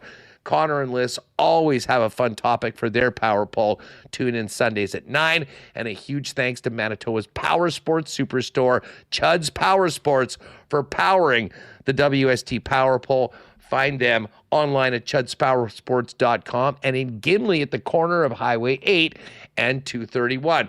All right, just before we bring in Thomas Tipple, let's finish up getting you ready for tonight's Jets game. Connor Rabchak was down at the morning skate with all the media around Jonathan Toews and set up this one tonight.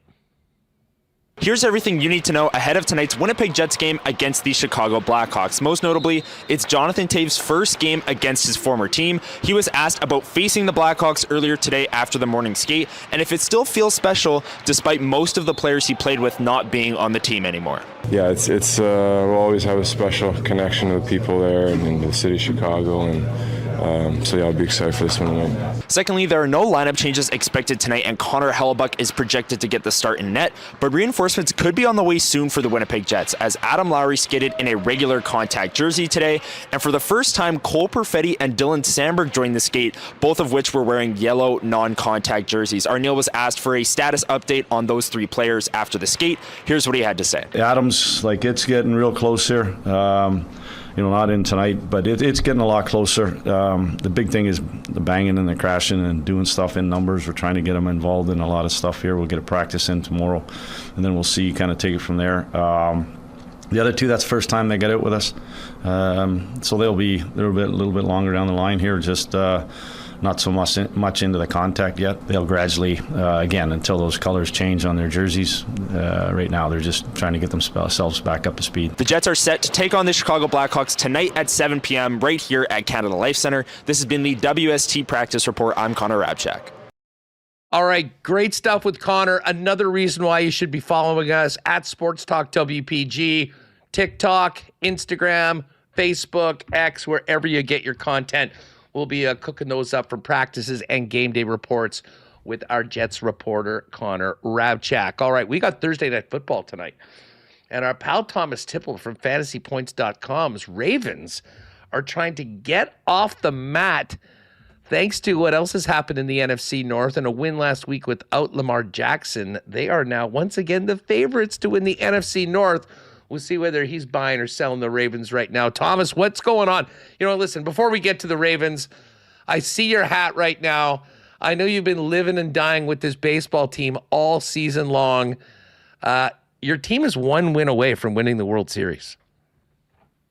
Yeah, it's hard to speak that. I'm feeling rough, everybody. Real rough today, but we made it here. We got here to the sports talk here. Yeah, it's a trip. I'll say that this is one of the most unique experiences, and I'm just going to continue to enjoy it. I'm not thinking about, like we talked about last week, with ring culture or anything like that. Every game has just been truly magnificent. We're seeing stuff every game. You always hear they broke this record. There's this. If you're not following Sarah Langs on Twitter, you're doing yourself a disservice. She is the best stats person in sports. So if you're not following her, you should be. Every few hours, she's got a new, this is the first time in history. This is the first time in history. This is the first time in history. It's every game. It's been truly fun. It's special. It's special for, exactly, there you go. She's unbelievable. Like, if you want to, look, I talk about using fantasy points to sound smarter at parties. Sarah Langs. She's unbelievable. Like this stat here, Trey Savage struck out all 9 batters in the Dodger starting lineup. Becomes the 3rd pitcher in World Series history to strike out each batter in a starting lineup, joining Randy Johnson in Game 2 in 2001 and 1968 Bob Gibson. That's insane. That's it's insane. Hall of Fame material. And to be honest, like what we saw last night from Savage, he could literally retire after this game. Next year would be his rookie season. Yeah. And he'll be an all-time legend. I mean, what we saw last night was so special, and this team is so special. And I got to tell you, it is a hell of a lot of fun. As much as I think everyone would love to see them win it on Friday night and get the party going on, I wouldn't be adverse to a little Game 7 heaven, but we do want to see the team finish the job and get it done. I'm a little spooked about Yamamoto having been in the building on Tuesday, so I'm just glad they did what they had to do and get 2 in LA. So they got a couple outs. It's a numbers game, right, Thomas? Yeah, I'm look, it's a battle of attrition. I don't want Game 7. I can't mentally handle Game 7. Emotionally, I can't go out to watch games. I can't go out to watch Blue Jays games. I'm the type of person, I've got a bat in my hand. When we're at bat, I'm jumping around, I'm screaming. I think I sit down for a combined 20 minutes. I'm screaming at the tee. I'd be kicked out of every pub that I'd be in. I'm the worst person to watch baseball around. Ken Weeb was telling us that he watched the marathon in his room in Minnesota, and he said he didn't think he sat down between the 7th and the 18th inning, which I can see. We'll see whether we get that sort of drama. Probably not tonight in this NFL game, but your Ravens are seeing a little bit of light at the end of the tunnel here. How much of a boost to the squad are they going to get with the return of Lamar Jackson tonight? Well, if you really think, look, the Huntley stuff for Chicago was great. They made the right call, resting Lamar. They did the right thing, right? They rested their guy. They played on Thursday. Quick turnaround, coming back from a hamstring. Those soft tissue injuries, very easy to aggravate. I think, like I mentioned before, Lamar was dealing with this in week 1, just when they asked why they didn't go for it on 4th down in the week 1 game, he said, well, I was kind of cramping. I feel like that injury has been lingering for a little bit now. So they had their faith to beat the Bears, who are terrible. And Tyler Huntley went out. Before that game, they're averaging just a hair over 6.5 points per game. In the games Lamar wasn't in, they're averaging over 31 points per game with Lamar. And that's the type of boost that we're getting here. Where's their defense at? I don't want to trust it, but they did look pretty good in locking down the Bears outside of the opening drive. The run defense is still kind of a problem. Achane tonight, I like his overs for the most part. He is going to get absolutely fed the ball.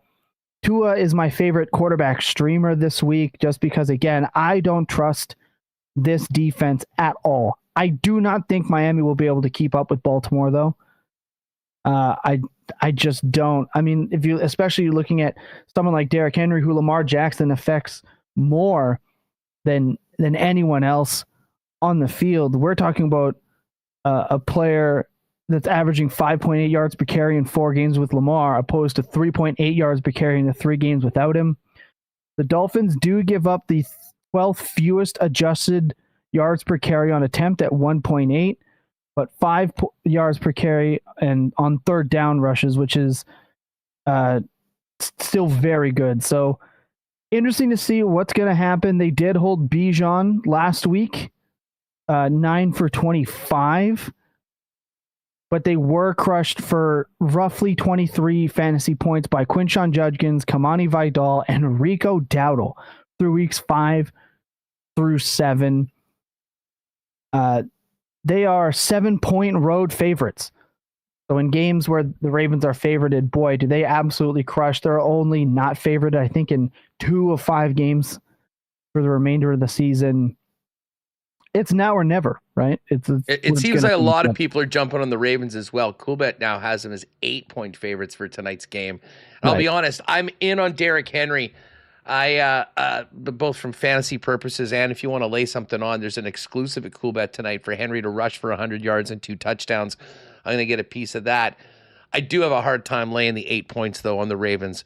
But I do expect them to win. It is all about, I mean, they're basically playing a playoff game every week for the next 7 or 8 weeks right now. And listen, I think they've got the team to do it, although I don't even know what to take from Miami. I mean, they've been so bad this year, but they played lots of close games. And then last week they go into Atlanta and play the Jekyll and Hyde Falcons, who get absolutely trounced and win by 24 on the road. So, I mean, could they be turning the corner? They haven't quit on Mike McDaniel, I will say that. And I thought there was a very good chance that the Dolphins were in the process of doing that earlier in the season. Well, he is not the problem, right? His play calling isn't the problem. The problem is their offensive line. The problem is he's probably just inexperienced. But no, I can't. It's going to come over to turnovers, right? And Tua as a quarterback, you can definitely trick into 2 turnovers, especially when he admits that he can't find his receiver past the line, which is not a great thing you want to be admitting openly on a podium. In today's day and age, I could not believe that he said that when he did. But that's what it's going to come down to, is the turnovers this week. And if Todd Monken sticks to the game plan, run the football, I swear to God, if I see Justice Hill on that field in anything but 3rd and longer than 6, I'm going to lose my mind. I am so tired of watching Justice Hill play football. Keaton Mitchell is so much better. He is more explosive. He has more yards after contact. He's a better receiver. Stop playing Justice Hill. I don't know what it is with this guy, but they just have a sick Taysom Hill level fascination with Justice Hill on the Ravens. I don't want to see him. Get him off of my team. Get him off the roster. Cut him. Trade him. Don't care. Get out of here. I'm over it. Mitchell actually did look good last week, getting some carries late in the game. Let's move to the main event of Week 9. Chiefs Bills. Their final matchup in the stadium before the Bills moved to the new one. Buffalo had those 2 ugly losses. They had a bye week. They came back. They smashed Carolina last week. Mm-hmm. And the Chiefs have steadily been getting better and better since their iffy start. Think this one is going to be another big-time shootout, a classic, or is this going to be a tough game for the Bills? They just don't seem to be as well-rounded with as many weapons as the Chiefs right now, despite the great play of Josh Allen and James Cook. Well, that's just the story of the Bills, Huss. Every year it is, what is Josh Allen going to do for the Bills? But with that being said, I think their offense is not talked about enough for how much they are good at game planning, getting their players into space. I will say I am tired of hearing about Keon Coleman. The man puts up 20 points in a 4th quarter against off coverage in Baltimore. And now he is, there's a chance for a big game. He has not surpassed 6.5 fantasy points since the 4th quarter against the Baltimore Ravens. How many weeks into the season are we? He has not surpassed 6.5 PPR points. That is abysmal. He is not playable. Welcome to the waiver wire, Keon. Don't play him in DFS. Don't play him in your bets. Don't stop. The allure for him is gone. For me, I'm targeting Khalil Shakir in this matchup. 6 for 88 and 1 on 7 targets, 30% of the targets on a 64% route share, which is for a season high and for 20.8 fantasy points. It was the Panthers. That's fine. However, he's reached 4+ receptions, 45 yards, and 11+ fantasy points in 5 of his first 7 games. He is the most consistent performer on the Bills in terms of the receiving weapons, not Dalton Kincaid. He can do well, Dalton Kincaid. I'm not taking any of his props for this week.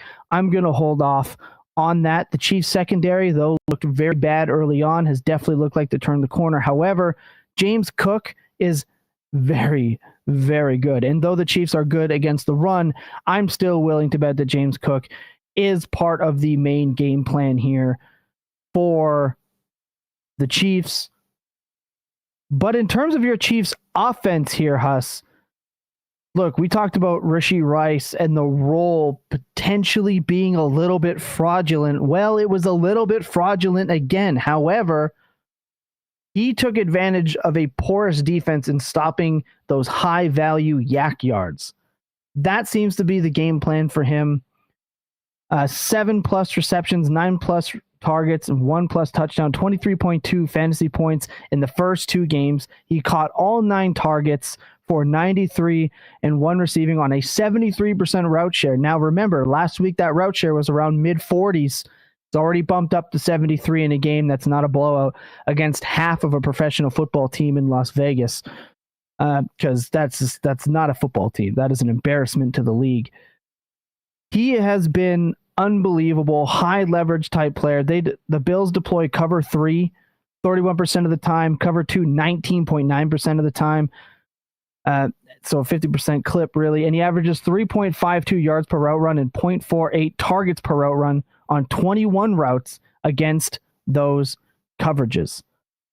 Get yourself some rice, people. Don't feel bad about that. I'm. This is going to be a great test for Kansas City. Mahomes is looking good. They had kind of a very mid first half, and then it was as expected on the Monday nighter against Washington. Hey, before we go, a lot of Viking fans in the chat and around this neighborhood wondering if J.J. McCarthy can come back and save the Vikings. Just thoughts on the quarterback change, the return of J.J., and what does that do to the fantasy outlook for Addison, for Justin Jefferson, as well as the running game, which has really sort of been stuck in quicksand lately? Yeah, I thought with the return of Aaron Jones, the running game was finally going to get a little bit of a jolt. The problem is Ryan Kelly not being there is probably more of a problem than people seem to realize. Center is, without a doubt, the most important position on an offensive line. So if your interior of your line does not have the commander at the helm, it's very hard for your team to continue to progress. But what I will say is with J.J. McCarthy coming back, I was a big J.J. McCarthy guy. I'm still a big J.J. McCarthy guy. It is not like Carson Wentz was doing anything spectacular. The thing is a veteran can operate an offense better than a rookie or a sophomore. We see these kind of things with guys like Jacoby Brissett coming in cold off the bench, Joe Flacco being moved and all of a sudden becoming the second coming of Johnny Unitas out of nowhere 2 or 3 days with the team. Veteran quarterbacks just have the fluidity in play calling and understanding to run the offense. So what I will say is I think you can expect a downtick from players like Jordan Addison, TJ Hawkinson, who's been almost non-existent. I like to call him TJ Blockinson because he never seems to be catching passes. He's just in there to block all day, every day. But guys like Justin Jefferson, I just have a hard time believing that he will go untargeted no matter what. If J.J. McCarthy got that education at Michigan, and he was paying attention on how to succeed in life, it is target Justin Jefferson at all costs. However, it could get tricky. This is not an easy matchup for him to be coming into in Detroit. Detroit likes to put a hurt on teams. McCarthy completing 58.5% of his passes, 301 yards in those games, 3 turnovers to 3 interceptions to 2 touchdowns. The Lions do deploy the 4th highest rate of man coverage at 38%, and he averaged 10 yards per attempt with a 15.3% completion percentage over expectation and a 6-yard scramble and 22 dropbacks against man. He is good against man coverage. He can find that guy, read the defense, and sling it. That's not a problem for J.J. McCarthy. Zone gives him a little bit of trouble. The Lions do rank, though, 6th in pressure rate at 43.5%. The Vikings O-line allow the 13th highest pressure rate at 39.2%, and they're dealing with some injuries. Now, the back half of the Lions defense, as we know, is struggling with some injuries, so tough for them. There's an opportunity here to put up some points. I feel like this game is going to be put away about the mid-3. You've obviously got the over-under at 48.5. I'm inclined to take the under on this game. I do not think the Vikings are making the playoffs, but I will say for you Vikings fan, I think there's hope around the corner. I think if they are smart in how they continue to teach and grow with J.J. McCarthy, this team should be able to do well. I feel like this Vikings-Lions game could be a little bit of a letdown to expectations. And good chance I'm going to end up wrong here. That's just the way things are shaking. I will see T-Will is asking, should I start Shakir or Booty? I am actually inclined to play Shakir in this matchup. I think if you're making those decisions this late in the year, you're pretty stacked up, in my opinion. I also love Shakir's money on PPR. I mean, he gets a lot of catches. He's not really a big yardage monster, doesn't really spend much time in the end zone, but he's a relatively safe pick to at least not pull up a 0 or a 1 on you on any given week in fantasy. Correct. And I just like T. Coney says, don't all QBs need time to throw? No, that's kind of a misconception in football. Time to throw is obviously you need a good offensive line, and you don't want to face a high pressure rate over expectations. That's pressures that really should be picked up that aren't. You obviously want to be avoiding those things without a doubt. However, a time to throw, if you look at somebody like Lamar Jackson, who's blitzed more than anybody else in the league, really, when he's dropping back, he does not need an advanced time to throw, partly because, yes, he can move around, he can scramble, sure, but he also knows what his reads are. He knows his checkdowns. He knows where the off coverages are. Really, time to throw is more if you're taking those deep shots. It's more about the scheme in terms of time to throw than it is anything else. So play action, screen games, things like that can be measured in time to throw. So if you have to look at the whole body of work. It can be a little misleading with data, which is why it's important to kind of look at things objectively. Look, Huss, there's a reason I'm called the paragon of objectivity in the fantasy streets. I keep things on a nice even keel. Don't try to go too homer, etc. Time to throw is a little overrated if you're not looking at the big picture and how the offense is predicated. A West Coast offense, you are not going to have a higher time to throw. That offense is designed to get the ball out quickly. So a lot of it is system, a lot of it is tendencies. It's the small intricacies of the game that can really dictate. And I would just say good coaching, will play into that as well. I mean, when you know that you're going to have a tough time protecting your quarterback for any significant time, you often have to change it to those quick outs and, bottom line, getting rid of, look, just to use a CFL analogy, the Riders have been paranoid about Trevor Harris getting whacked. I mean, he gets the ball out in 1 second every time, and that means you can pretty much stay clean. Thomas, great stuff. We got to run here. We got to get this up so we can get in for the game. Yep, folks, absolutely. check out fantasypoints.com. It's where we get all of our betting and fantasy information. They got a 50% discount for the rest of the year. Don't forget to use the promo code WST10 to get an extra discount on that. And you know what? Next week, I know you didn't want to do it today because you're too nervous. Good luck to the Jays. And if they come back, then we'll get a championship Jays wrestling promo on WST when you join us next week. Enjoy the game tonight, Thomas. Thanks for doing this. Take care, everybody. We'll see you guys next week. Good stuff. At El Nostra Thomas on all platforms. Hit him up. Great at getting back to people with fantasy questions as well. All right, let's get over to the Cool Bet lines. We got a busy night tonight in the National Hockey League. Got plenty of options for you. It's funny, the Jets-Pittsburgh game's already on the board over at Cool Bet right now for Saturday afternoon. Tonight, we've got the Sabres as minus 122 road favorites in Boston. Ottawa, minus 167 at home against Calgary. The Flyers are minus 147 favorites at home against the Preds. The Lightning are minus 147 favorites at home against the Dallas Stars, who are plus 125. The Canes going up against the Matt Barzalez Islanders. He's benched tonight because he was late from Patrick Waugh. Canes minus 217. The Wild minus 164 favorites against Pittsburgh, who will then make their way to Winnipeg. St. Louis minus 154 favorites over the Vancouver Canucks.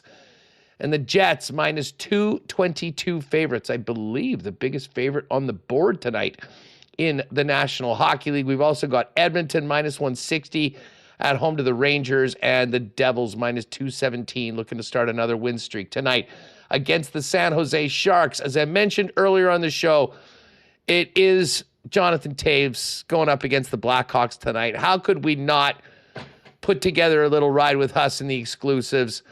Jets to win, Jonathan Toews to score. Jake and Pat always giving us a nice little boost to plus 500. So 5-1 on that. I'm on it. If you want to ride with me, get over to the Cool Bet exclusives and jump on that. Thursday night football. As I mentioned, the Ravens are 8-point favorites in this game tonight. But if you Remis, sorry, I should have said, if you go back to the exclusives and click on Cool Bet exclusives, I'm in on Derrick Henry tonight. And I like this fourth exclusive. Derrick Henry, 100 or more rushing yards and to score 2 touchdowns. And Baltimore to win, plus 450. And if you want the super boost tonight, it's Lamar, 2 passing touchdowns at even money at plus 100. World Series, the Jays are now minus 250 to win the World Series. Vladimir Guerrero Jr. is the favorite to be World Series MVP at minus 200. But the Jays are an underdog in Game 6, plus 125 for the Jays to win at home. And it's interesting, if you do like the Jays to win the World Series, instead of betting the minus 250, I'd hit the plus 125 on game number 6 and then go back at it in what'll probably be somewhat of a pick'em if it gets to Game 7. That's the way I would handle it. But Jays plus 125 to win tomorrow, minus 250 to win the whole thing. Those are the Cool Bet lines. Again, lots of good stuff in the exclusives. And we'll have more home run insurance tomorrow. Remis, last night might have, I'm just hoping that Jake and Pat still have jobs today, because I don't know if you caught the exclusives yesterday, but literally just about everything hit. The Jays to win and Vlad home run at plus 850 came through. The Savage strikeout ladder probably bankrupted them. I mean, it was, this entire run for Jays fans has been amazing. The guys have been doing these awesome promos with the home run insurance. So many of the bets have been hitting. And then last night, between the Savage props, Vladdy, and the Jays winning, ended up being a huge, huge night for cool bettors. So hope they can keep that rolling tomorrow. But use the promo code WST if you haven't played there before for a 100% bonus up to $200 on your first deposit. Ray, before we go, I know we did fan feedback brought to you by our friends at Fans First, your number one spot for buying and selling Winnipeg tickets on the resale market. T. Conapoli, big shout out to you, not only with the great comments in the chat, I believe it's your birthday, so a big happy birthday to you, my man, but again for that donation earlier for the tragic loss of life for that young football player from Sisler High School. We do appreciate that. And, you know, as we get into the chat, a lot of people talking about the game tomorrow. And listen, a lot of feedback from the power poll as well. Bardo, no one in the NHL has more points than the Habs. Who foresaw that? It's pretty tight, but we're looking good, and hopefully the Jets can get to 8-3 which would tie the Habs if they can get that win in their 11th game tonight against the Chicago Blackhawks. If you're looking for seats, fansfirst.ca is your best spot to go. And the best spot, if you got a couple extra tickets to sell, prompt payment the next business day right into your bank account from Fans First. Check out the site today. Fans First, by fans, for fans, no fees. What do you think tonight, Remo? Can we get the magical JT goal and a Jets win?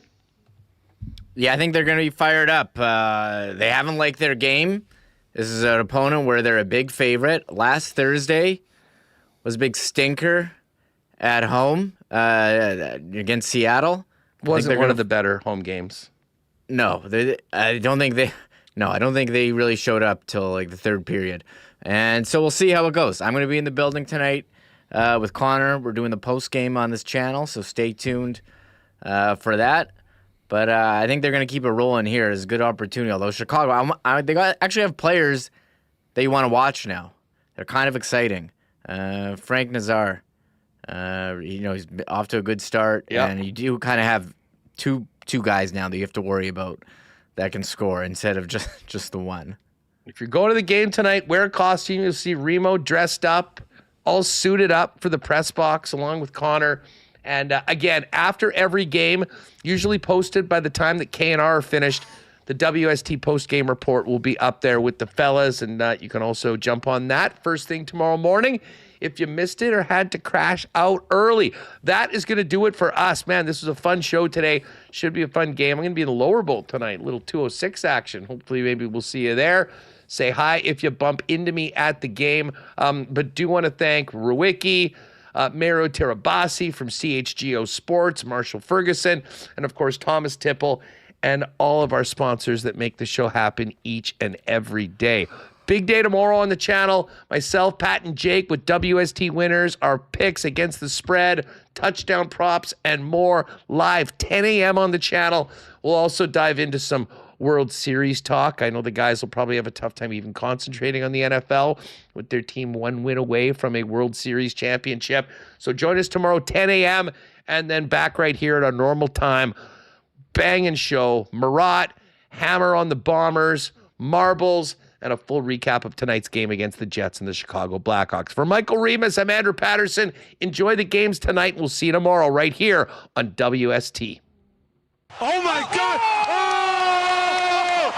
Shut it down! Let's go home!